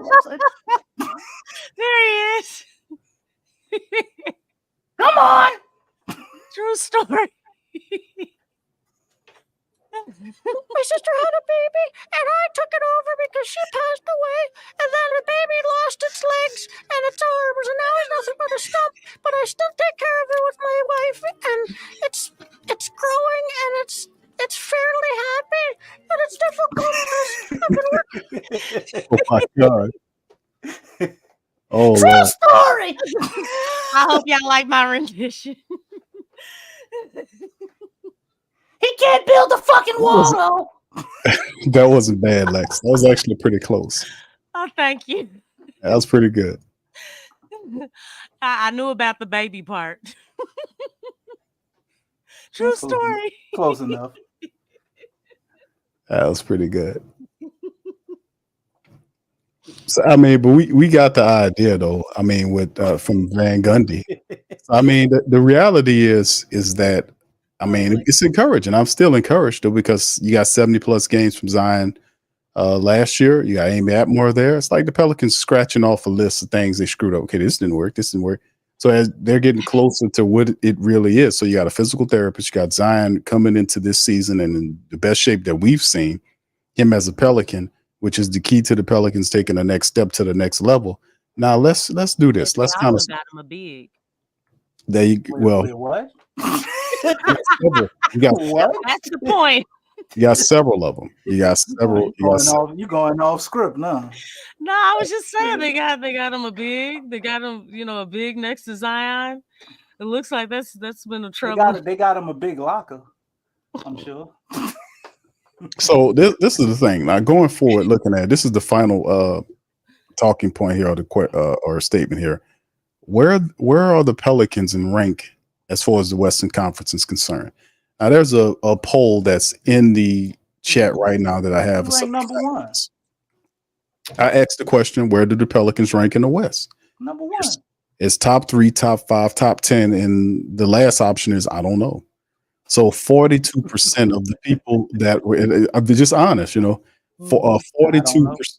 I don't know. 42% of the people said the Pelicans are a top 5 team in the Western Conference. Oh wow! Okay. 28% says a top 10 team, and 15% is tied for top 3, and I don't know.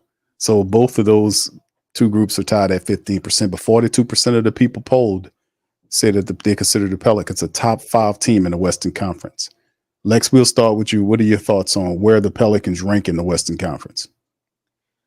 I mean, I like to say top 5. They should be top 5, especially with the, how long they've been together, so to speak, and talent wise.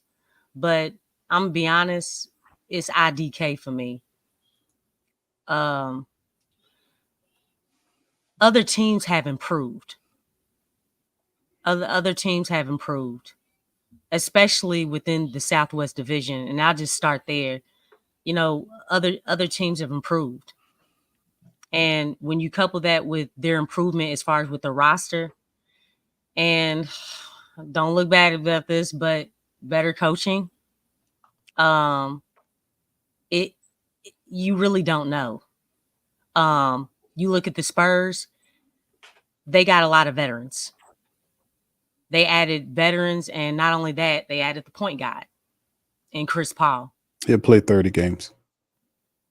I mean, it doesn't matter. You have his veteranship, and you have a quarterback out there on the floor who, you know what I'm saying? He may not give you, because really he's going to train.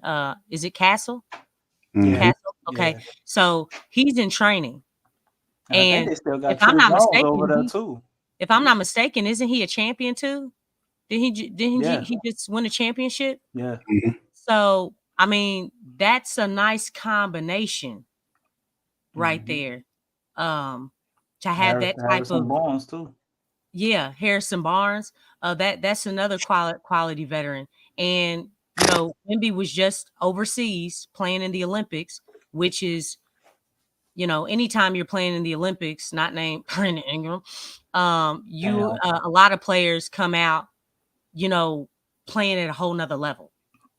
So they've really improved. They addressed a lot of things, and I think they're definitely going to be better. Now, if they're going to be a playoff team and all that stuff, I don't know, but I feel like they are going to be better than they were last season. Memphis, they're getting all their players back, and that they're coming in hungry. Because obviously, they were down and out, and everybody basically bashed their head in. So they're definitely coming out with a vengeance.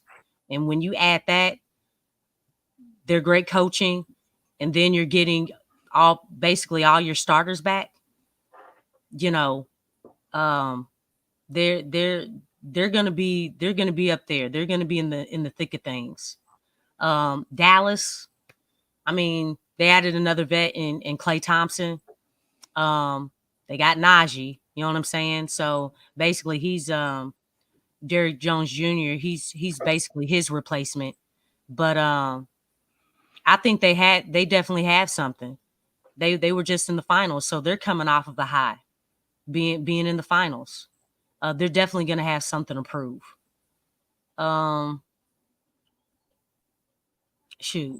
Houston, I think really they started coming around like late, but they're definitely going to be a huge improvement. So,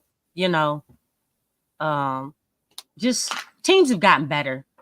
I just feel like that's kind of like the puzzling thing. I feel like a lot of teams have beefed up in their front court. So, we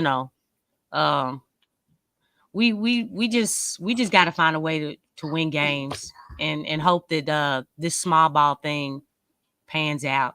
So, all right, DC, what you think, bro? What's the exact question again?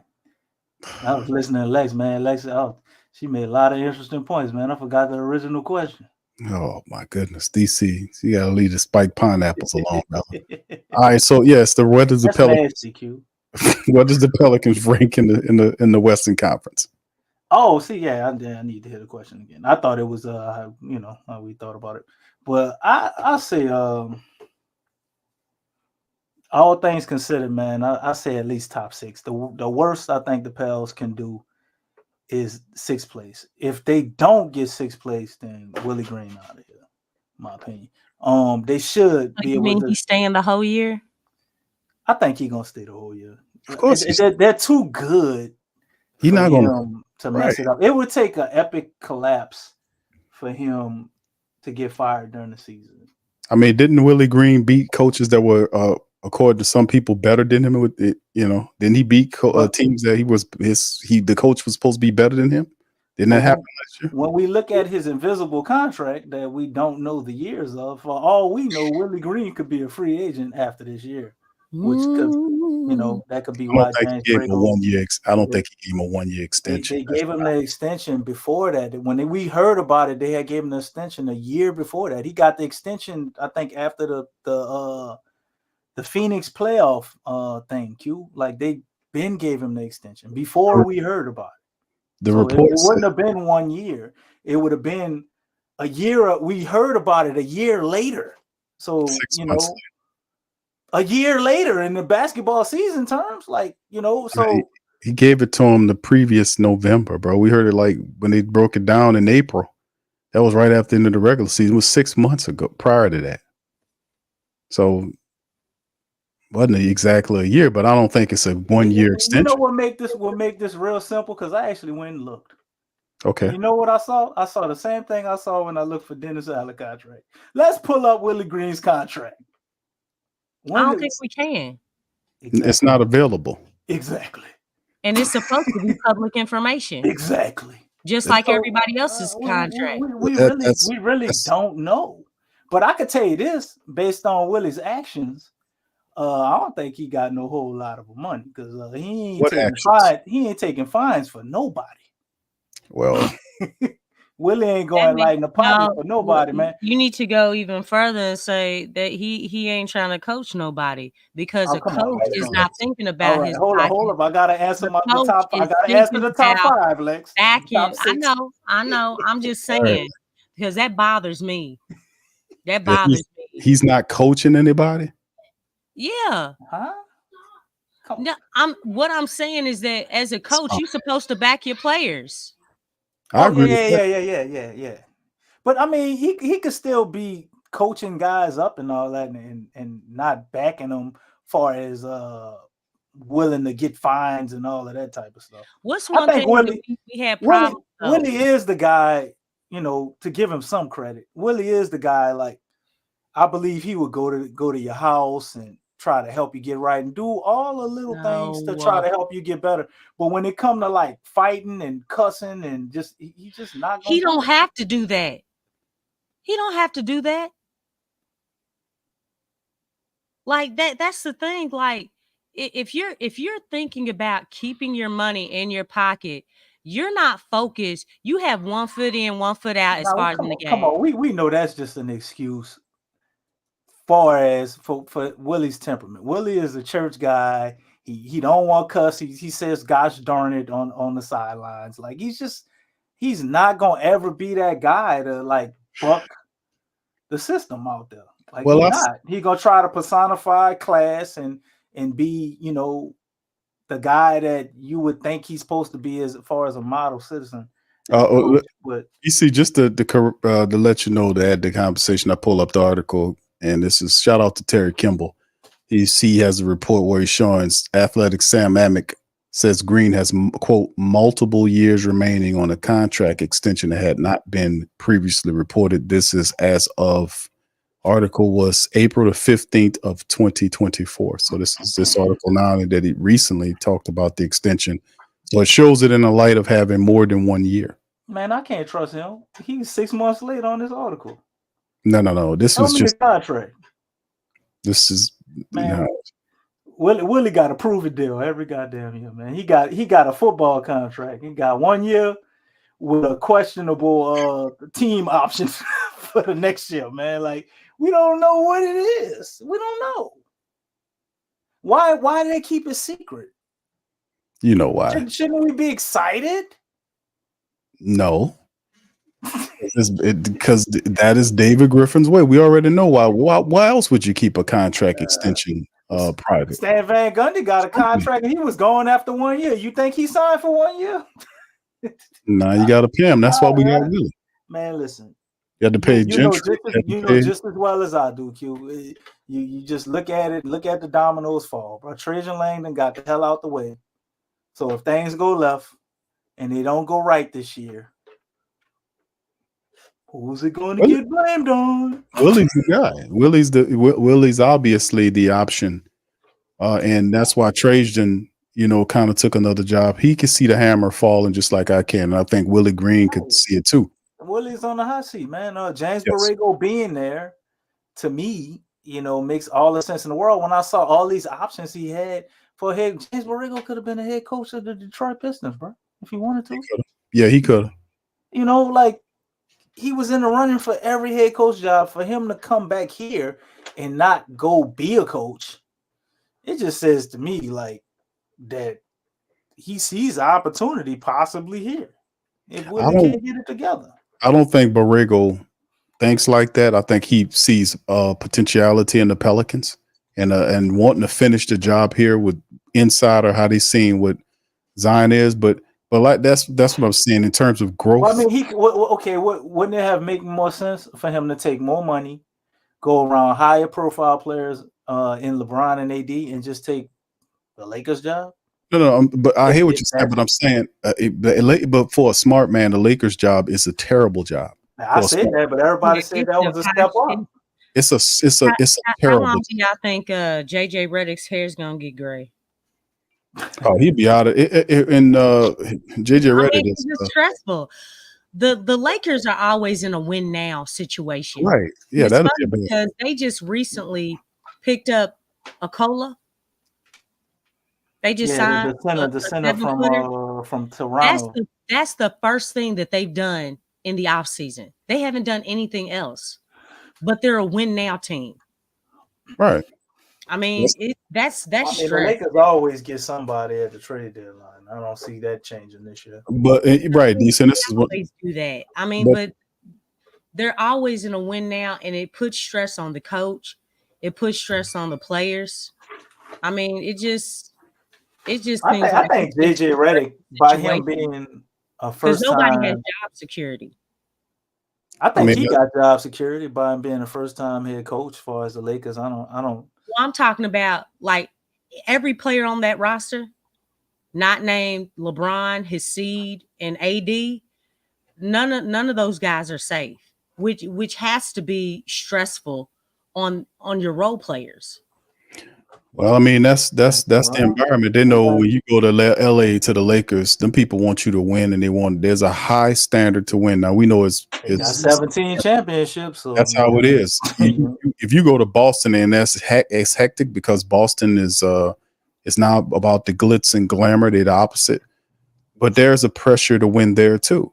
And any organization that had a championship or multiple championships, there is no comfortable seat there. You could just smash your ass for years on year and just spill a bunch of nonsense and get away with it, except for a handful of destinations, including New Orleans, where you Say got that part again, Big Q. what, smash your ass and don't do nothing. No, the part where you saying anytime an organization has championships. As championships it's a standard. Mhm. The standard, and that's why even a lot of people don't like the Lakers and how they behave. But if you're a coach that's looking for the right position and the right area to go, most of those positions wasn't very good, especially the Detroit position.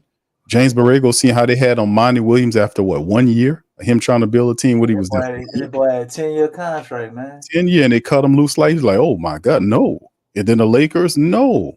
Right. And then who was the other team? Cleveland, after they got rid of a really good coach that took that team to the playoffs, and they fired him. I think they got the coach they wanted. I think it was all I'm saying is Atkinson the whole time, man. Well, you might have a point on it, but all I'm saying is those stops are different than obviously What about the dealing Wizards? with New Orleans, Did the because Wizards get a coach? I don't think he would. Did he get coach? Yeah, they got a coach. They got a coach this year, right? Yeah. Yeah, they got a coach. He could have got that job. No, he didn't want that job. Would have been a lot more patient. I mean, they ain't about. I mean, he don't have nothing to work with up in Washington. Well, no, absolutely. I mean, Unsale moved into the front office. I don't even know who the new coach is, but they did that in the middle of the season. But Unsale Jr., yeah, he was their coach, but he ain't their coach. He moved to the front office, and he well, did that that should make too. him. That should make them smarter. But they anticipate Washington trying to bring Washington back, but there got to be somebody that's serious about moving resources around, because they seen that's probably the worst team in the NBA. But respectfully, to the teams that I mentioned that Borrego went to for jobs, the Clevelands, the Detroits, and the Lakers, those people all have championships. So the Pelicans is a team, and that's what happened when you have people who just about money and they talk about winning, but they don't mention no championships. They don't talk about winning titles, and that's a problem. Yeah. When you skirt that, like an environment, like you got an employee like David Griffin, who's just trying to create a culture which he can survive in without having pressure like he had in Cleveland. And the reason why he had pressure in Cleveland, because it's a standard. You're not going to come here and just cruise control this shit. We're gonna challenge you. And that's what I was give you that. But that's what I'm saying, though. That standard is not here with the Pelicans. It's here with the flock. That's what it's about. And as long as we keep turning this bullhorn up that we have here, and I'm constantly repetitively aiming at Griffin, that octopus, and putting pressure on him. And that's why some of these teams, these moves, all this stuff we've been talking about for years here, those people have done majority of DC. Tell them, y'all know, I don't know, a great 80% of what we talked, it might even be higher what we talked about here. We talked about the health staff. We talked about the coaching staff. We talked about the stupid moves that David Griffin was making, all of the flim-flam talk and the nonsense. You're not going to come here. It took him 3 years to get a point guard. We've been talking about that since Lonzo Ball. Right. And sit up and suck up money. Yeah, and sit up here and suck up money. Sit up here and talk shit and spend it on and don't get challenged by nobody. And it's like, we won't just let you see what you're going to do. No, we ain't playing that dumb shit here. You can take that progress bullshit back to Philly, give it to them and let them eat on it. You can sell that on them. We're not going for that here. With David Griffin and had 3 coaches in the 5 years he's been in, he has a losing record as a VP. But all the guys he bring in, but he's supposed to be this magnificent such and such person. Gail don't give a shit. Gail is cashing checks. The president don't know shit about basketball, and he over relies on it. It's just stupid, man. It's just stupid. These Pelicans, people, they've been improving in revenue and that's the all they care. capital of the team year by year. Like Year I think, by year. isn't it like a $500 or $700 million organization now? Man, shit, them people, I know that It's more than that. It's $1 billion now. Billions, man. If I'm not mistaken, them people. When they got it, it wasn't worth nothing, but probably 100 something, 100. Well, that's what happened. You see, that's what happened when you don't pay no goddamn rent on the buildings that you play out of, and you get all the concessions, all the parking revenue, all the merchandise money, plus you get several tax breaks, incentives, deals, and skyscrapers and all this bullshit. They wonder why we got one of the worst educational systems in the United States. Huh? And then sit up there talking about, oh, the Pelicans doing a study on the arena. Man, miss me with that. Miss me with that, man. Win some shit. They got to do renovations to the arena, man. We're gonna have to cover that. There's mandatory renovations to the arena that me and you gonna have to pay for.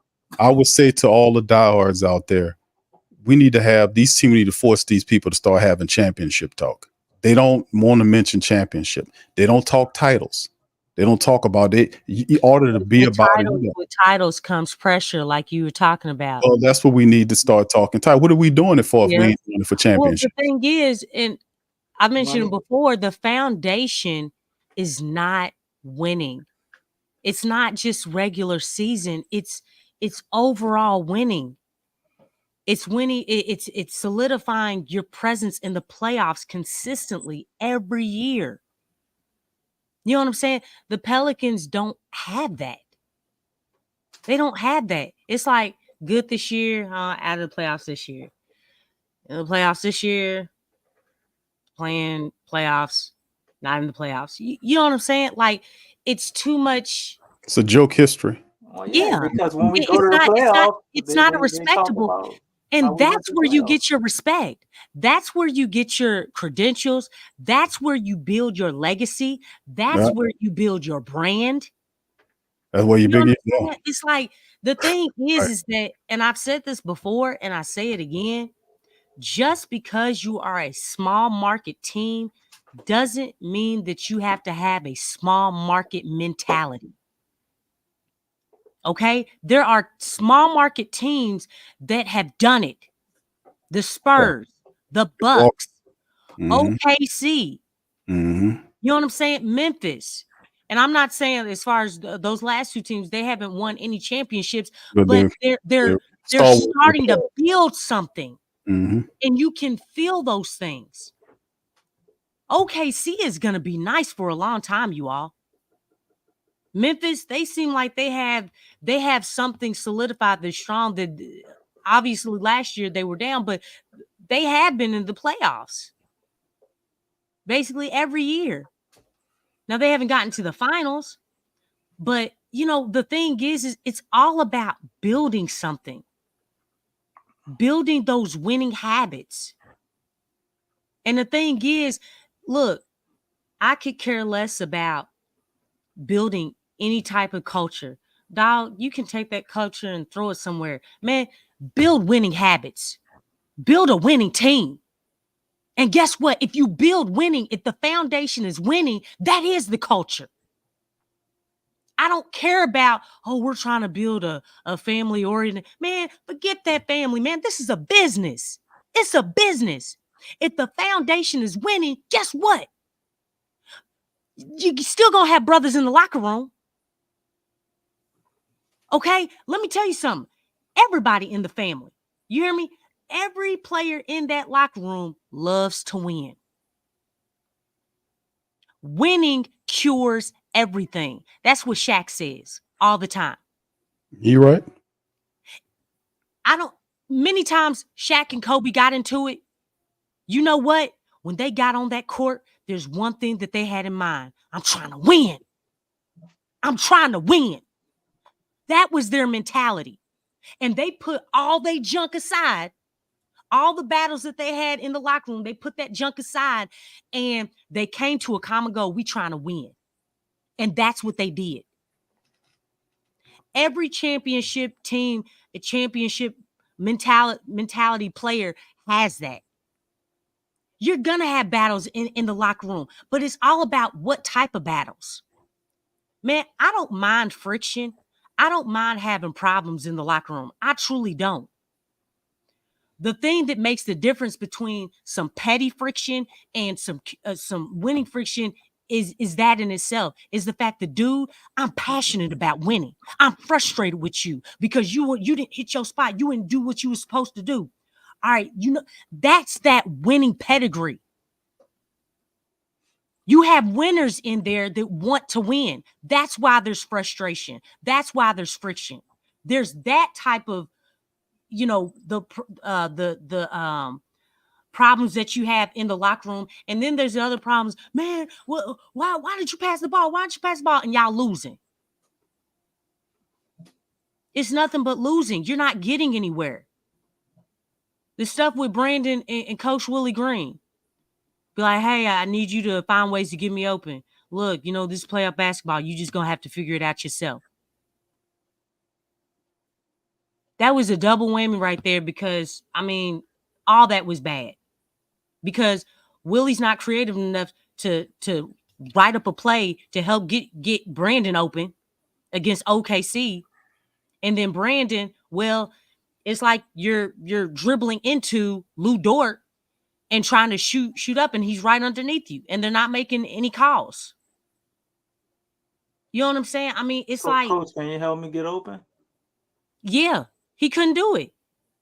It's like, because that winning, that it's like the way he said that. It's like, are we about to win? Are we about to win with this guy with that type of mentality? Look, I coach middle schoolers, man. And let me tell you something. If one of my players comes to me and I know, like, we need a shot and I know that they're a bucket, I am not going to tell them, as a coach who cares about her players, I'm not going to tell them you just going to have to figure it out. What? Are you serious? No. Dog, I'm a coach. I'm going to grab that pad. I'm like, all right, look here. We got this right here. I'm seeing something. This is your spot right here. Look, I want everybody to set a double screen, stagger, go off that screen. I want you to go off of it hard. That'll free you up some space. Hit that shot and hit it with confidence. You know what I'm saying? Do something. Take your best two players and put them in a pick and roll. The thing is, you can't just do that. That's not coaching. That's not good coaching. It's not. Help your players. Help your players by drawing up a play to help free them up, boost up their confidence. You know what I'm saying? Have a couple of set plays. These things are very simple. It's not hard. And that's why I'm saying, like, the thing is that as a coach, you have to be all in. You have to be all in. It's not, hey, well, you figure it out. You know what I'm saying? Well, shoot. I didn't see the foul, so I didn't say nothing. That, you ever see Greg Popovich say anything like that? For real? Level. Pat Riley? Nah, Pat down.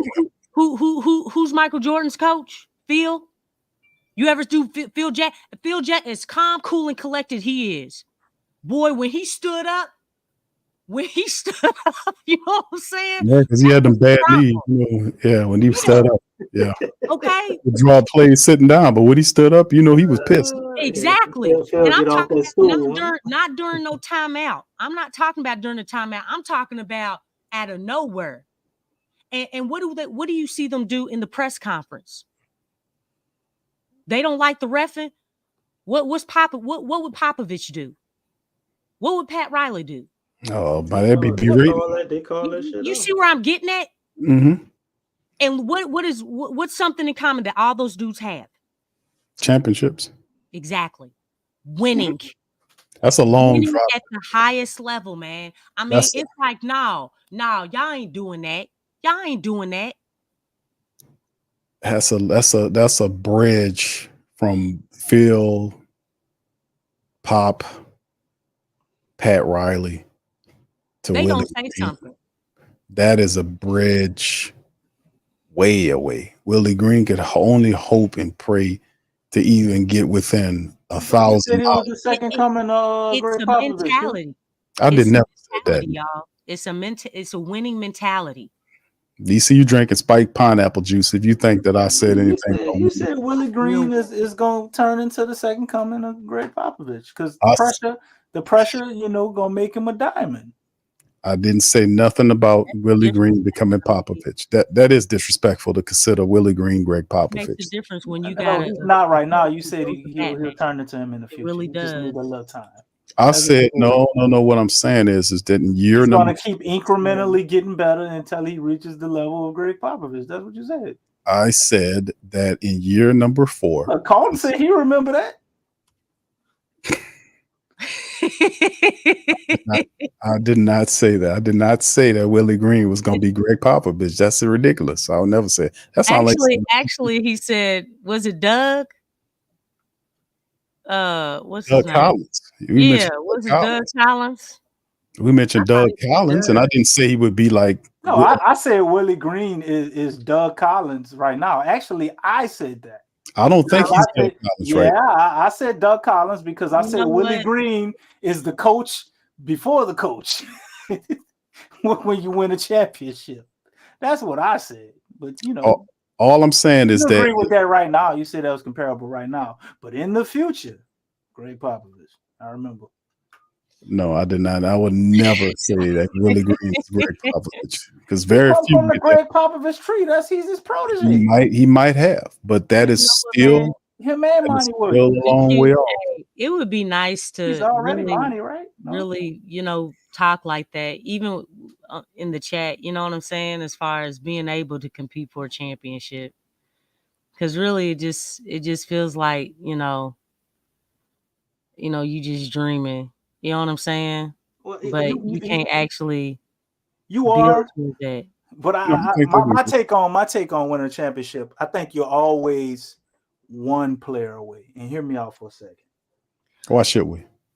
I think we're one coach away. I'm gonna make a valid point. All we need is one coach. I'm gonna make a valid point. The coach will come. This better be DC. This better be good. All I need is one mic. Did Giannis get it on the first coach? Did Jokic get it on the first coach? Dude, come on. What about Tatum and Brown? Did they get it on the first coach?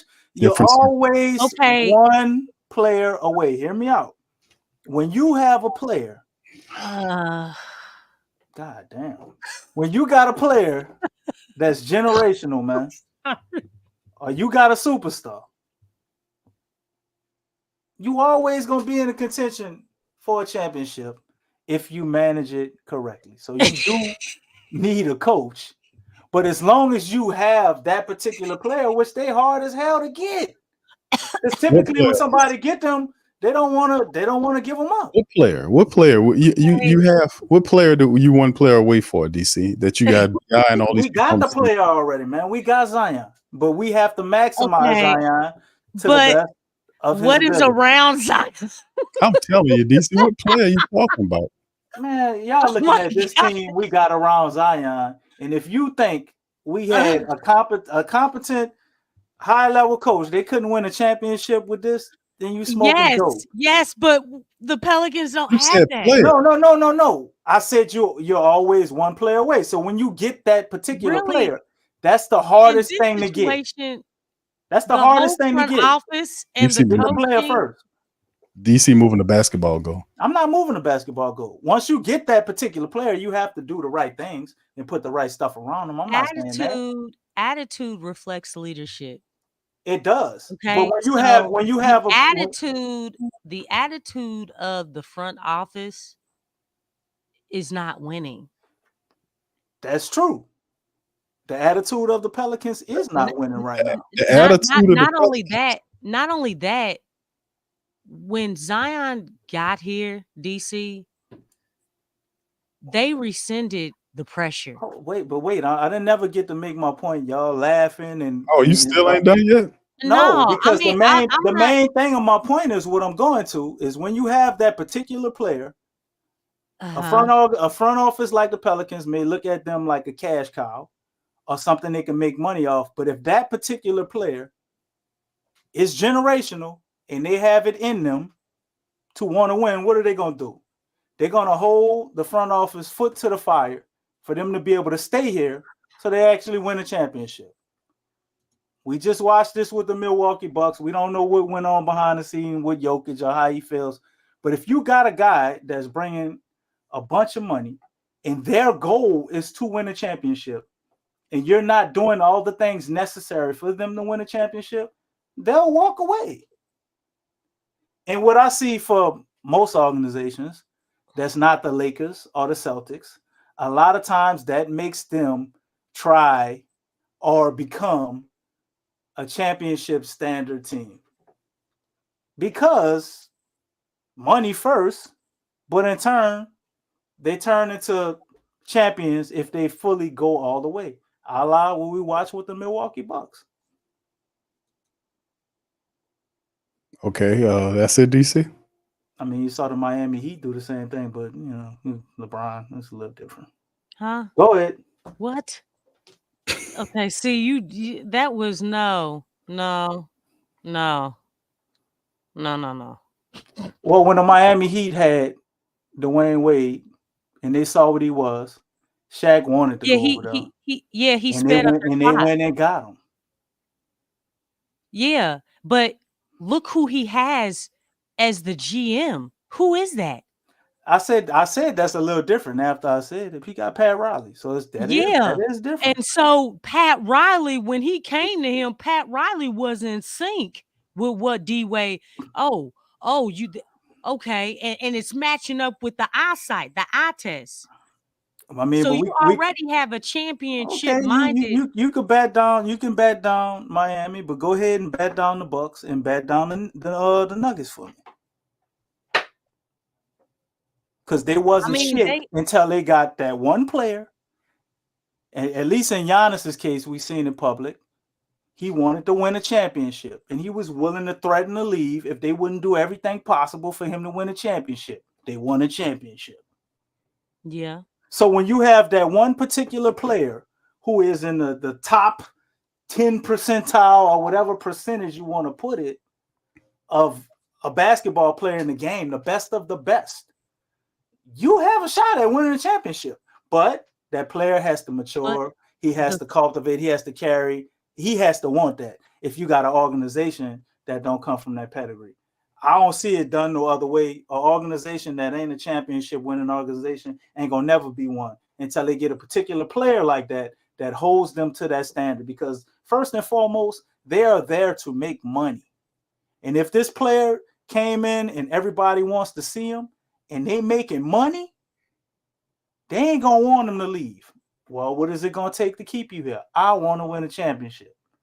And then you see them bend over backwards trying to do that, because if they lose that player, trying to say we gotta wait, because really, I don't even you know. always, I mean, the Pelicans. Griff wants to maintain his power. This ain't the NFL, Lex. You don't typically see NBA teams go from not making it out the first round to winning a championship. I ain't saying it's impossible, but it's highly unlikely. So whether we like it or not, except if you Magic Johnson, but I get what you're saying. Yeah, I mean, there's an asterisk there. There's always exceptions, but for the most part, you got to take your lumps. You know what I'm saying? You got to do better each season. So we don't make it out the first round this year, then we need to be looking to change up some shit. But if the Pels make it to the second round and they're competitive, you can call this year a success, because that's further than they've ever been in a long time. But obviously, us here, we want them to do more than that, and possibly they can if everything goes right. But first and foremost, like Big Q said a while ago, it all starts and ends with Zion. Zion is leading the ship. If Zion has matured to the fact that he wants to go down as one of the greatest players ever, and he wants to win a championship, and this is the standard he's setting for himself, the rest of the team will follow. And the organization will get on board too. Well, I That's what it comes down to. just wish they would have instilled that from the beginning and not wait all late and stuff. Because the thing is, they rescinded the pressure, and I didn't. That's one thing that I didn't like.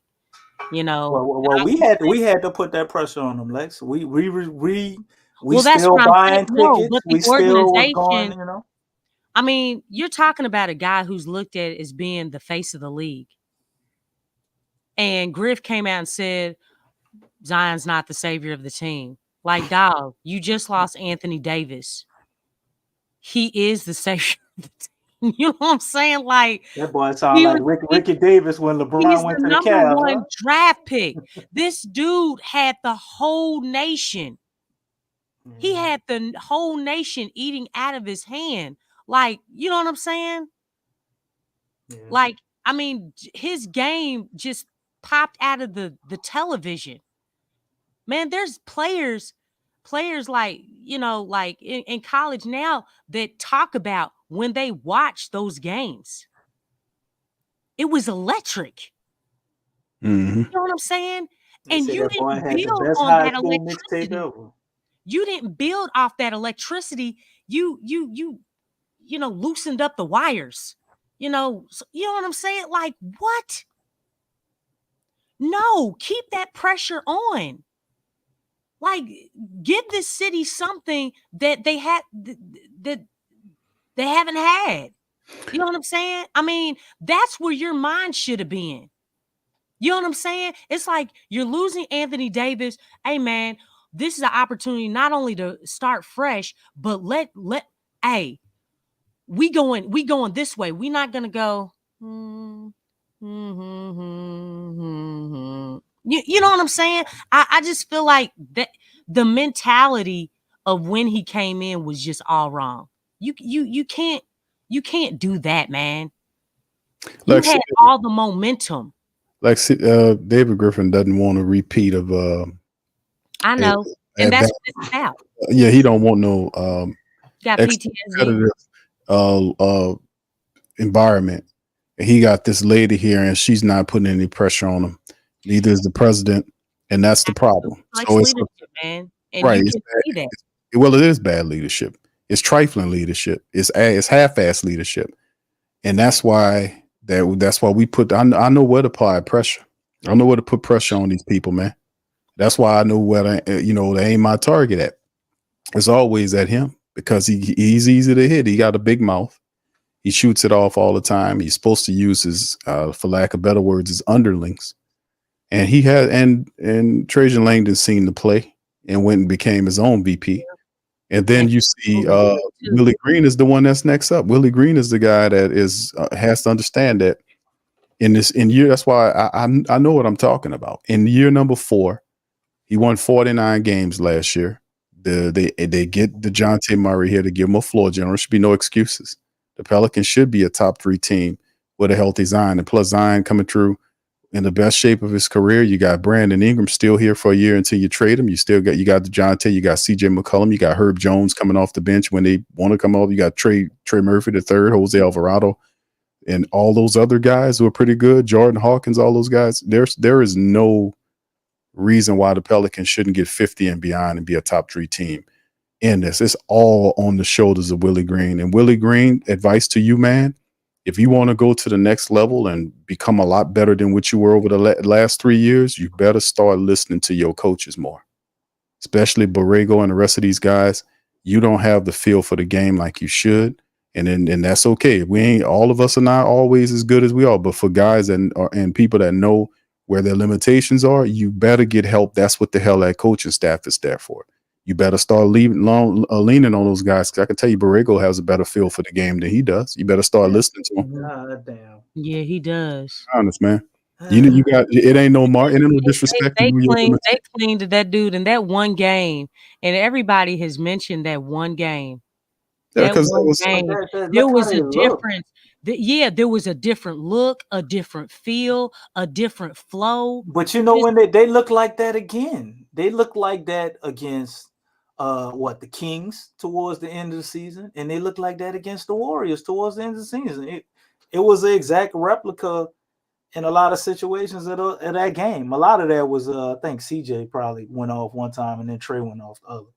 But that's what you want to see. A team hitting shots on the perimeter, man, getting them 3-pointers up, creating all that space for Zion to dominate. And they can just pick their poison offensively. And then we get out in transition by forcing turnovers defensively, man. It's a recipe for success. But like y'all said, you got to have healthy habits and be able to maintain that type of consistency in play and philosophy all season. If they could, then I mean the Pels would be a team that's up there as a possible juggernaut, filling in some holes. But we're ways away from that. We don't have the discipline, we don't have the mentality as of last year. And it just didn't seem like they wanted it enough every night. So Yeah.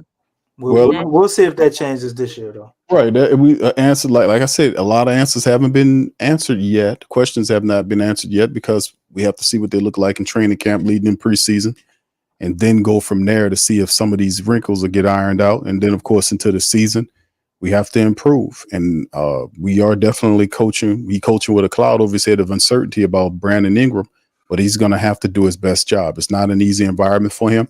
And that's why I was saying that he got to get it. He got to get it together. But Lex, last thought on it before we close it out and head on. Slim says, "Who's our starting center?" Your thoughts on that and thoughts before we close out. I mean, it's one of those things, Slim, that you can flip a coin. Between Tice, Jemison, Makovich, and Misi. So just kind of flip it. Just take a coin and flick it up like this. Any coin?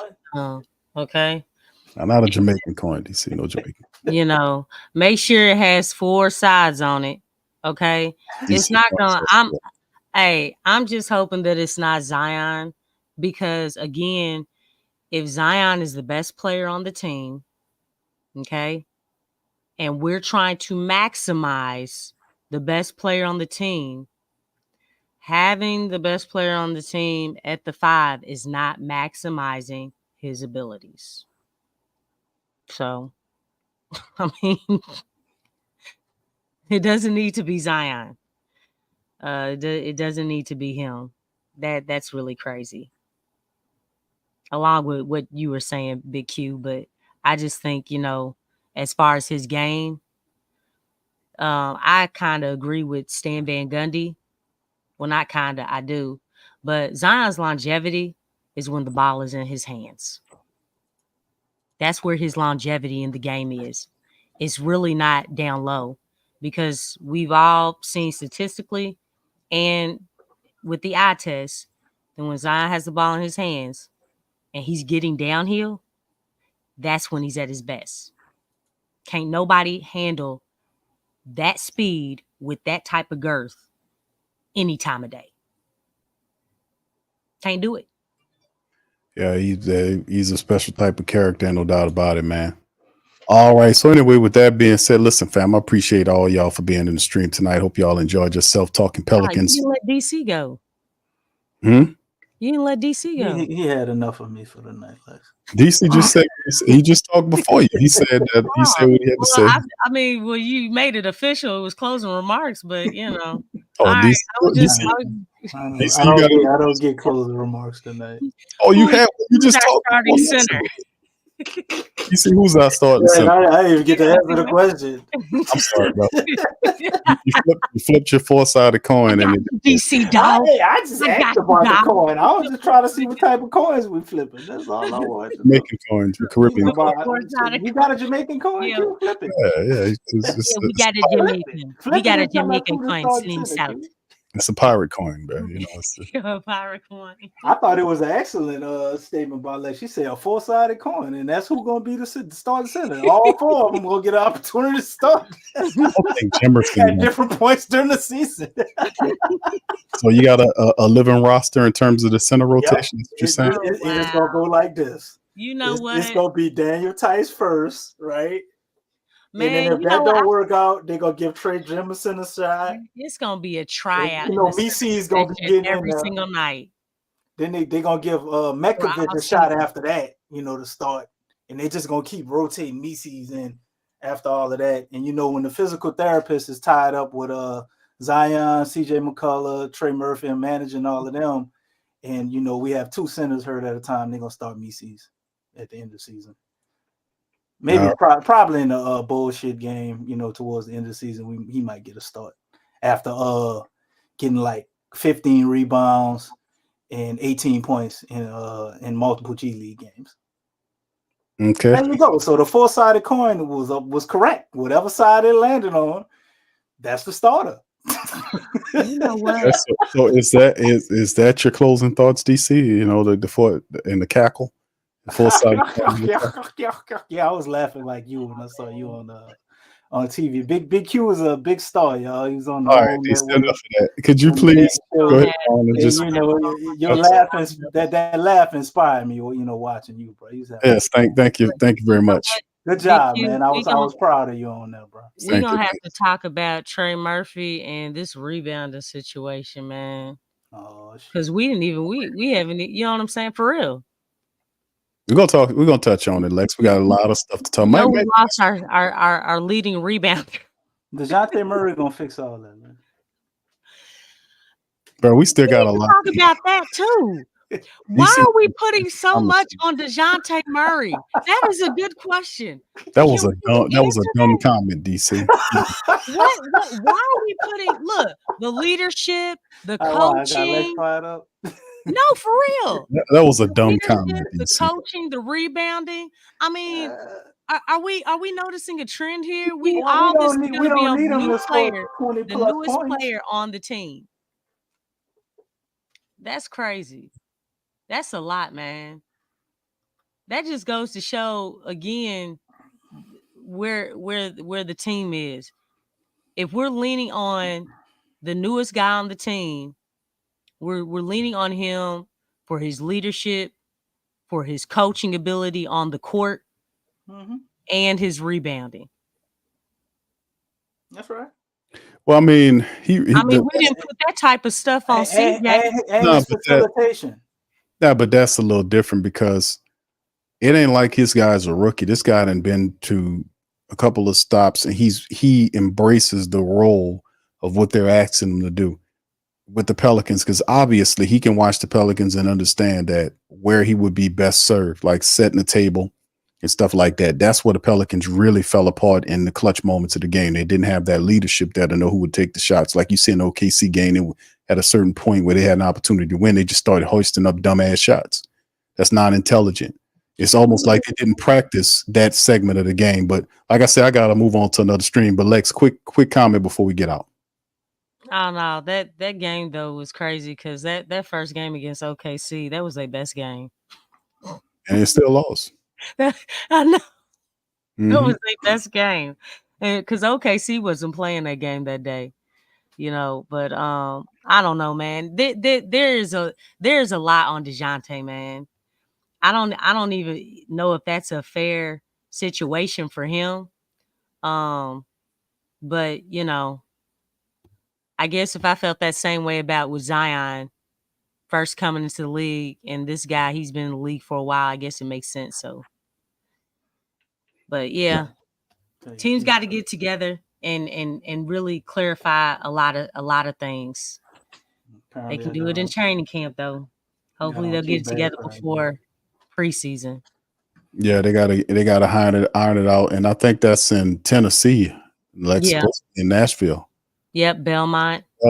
Yeah. So, yeah, there you go. All right. So I got on your bad side again. I'm not allowed to comment on. You done. I'm sorry, Q. It's over for you, DC. You made that pirate. I don't know what I did to you, but let's just end the show. Just start talking about Willie Green. No, I'm not. I made a special effort around. I'm gonna tell you what I got. Minute 154. DC, I made a special effort to not say Willie Green name. DC really insulted me with that Caribbean pirate coin joke. So there you go. Oh wow! All right, So there you go. Anyway, so with I that, thought that everybody, when you said Willie Green was going to be the second coming of Greg Popovich, I did not say that. That's a lie. Now you're trying to pull some my God. This is some bullshit. Are we going for another hour, gentlemen? He pulled some Cam Reddish crap. You know, he always talked about. I will say this about DeJounte real quick. I don't think his contribution. All right, DC, thank you. All right, so with that being said, we appreciate everybody. I don't think his contribution post-game report should be overlooked. Y'all, we appreciate everything for y'all joining. Please feel free to hit the like button, hit the subscribe button. By all means, feel free to share the show on your social media feed. We in this thing. Much love. Feel free. Spicy food, man. Don't eat these spicy beans unless you want your eyes to fly out your head. And feel free to put all the pressure on DeJounte Murray. Feel free to do it. Spicy food, man. All he got to do is the little things. Food truck, man. Do the little things. A point guard to do rebound defense. That's DC's new food truck. It's called Spicy Food Truck, man. That's DC. DC's not very good at picking business teams. That's not the name, too. All right, so with that, we out here. We gonna holler at y'all. It's not Spicy Food Truck, man, bro. No, man. There's a picture of DC on there, and the name of the truck is Spicy Food Truck, man. That's DC's mobile vending business. He's not very good at picking out business names. We'll put you into a diabetic coma. That's our slogan. Spicy Food Truck, man. And we got the highlight the sweet curry on the menu made by Big Q. All right, that's fair. Gotta go to the baby. Peace. A true story. Show us the edge, the chip on the shoulders, the fight and the passion that comes from within. Trying to win on every level. Yeah, expectations high. Gotta show them you can fly. Play harder, better, smarter. Baby, put the league on notice. Show me the edge, play with the edge, show me the edge, play with the edge, show me the edge, show me the edge, yeah. Whoa, done seen the walk of shame enough. Wanna see the walk of winning time to come up and bring out the outlook. Don't every play, every possession. How bad you want it, love, you want it all.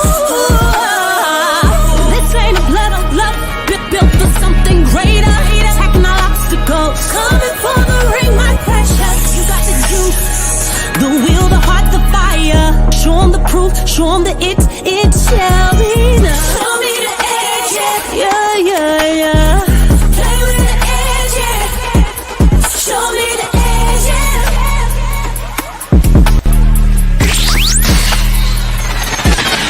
You're listening to the Pelicans post-game report on the PRO Media Network for all things Pelicans.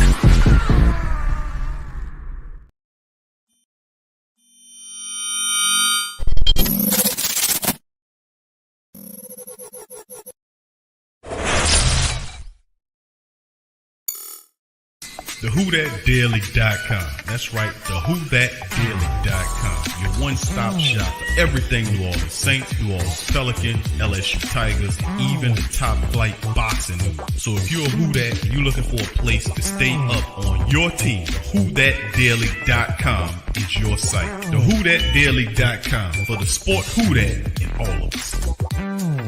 That's right, the Pro Shop is the platform store where you can go and buy all the latest merch to support the platform. Available at the Pro Shops, we have dozens of hundreds of products available for you and your family. Unisex tees for men and women, hoodies and sweatshirts, tank tops, kids and baby items, long sleeve tees, mugs, pillows, wall art, bath bedding, face masks, phone cases, stickers, bags, fanny packs, socks, hats, and many other items. Please feel free to check out the Pro Shops. The link is in the description section below. And remember, it helps the platform continue to grow. Check out the Pro Shop and Who That.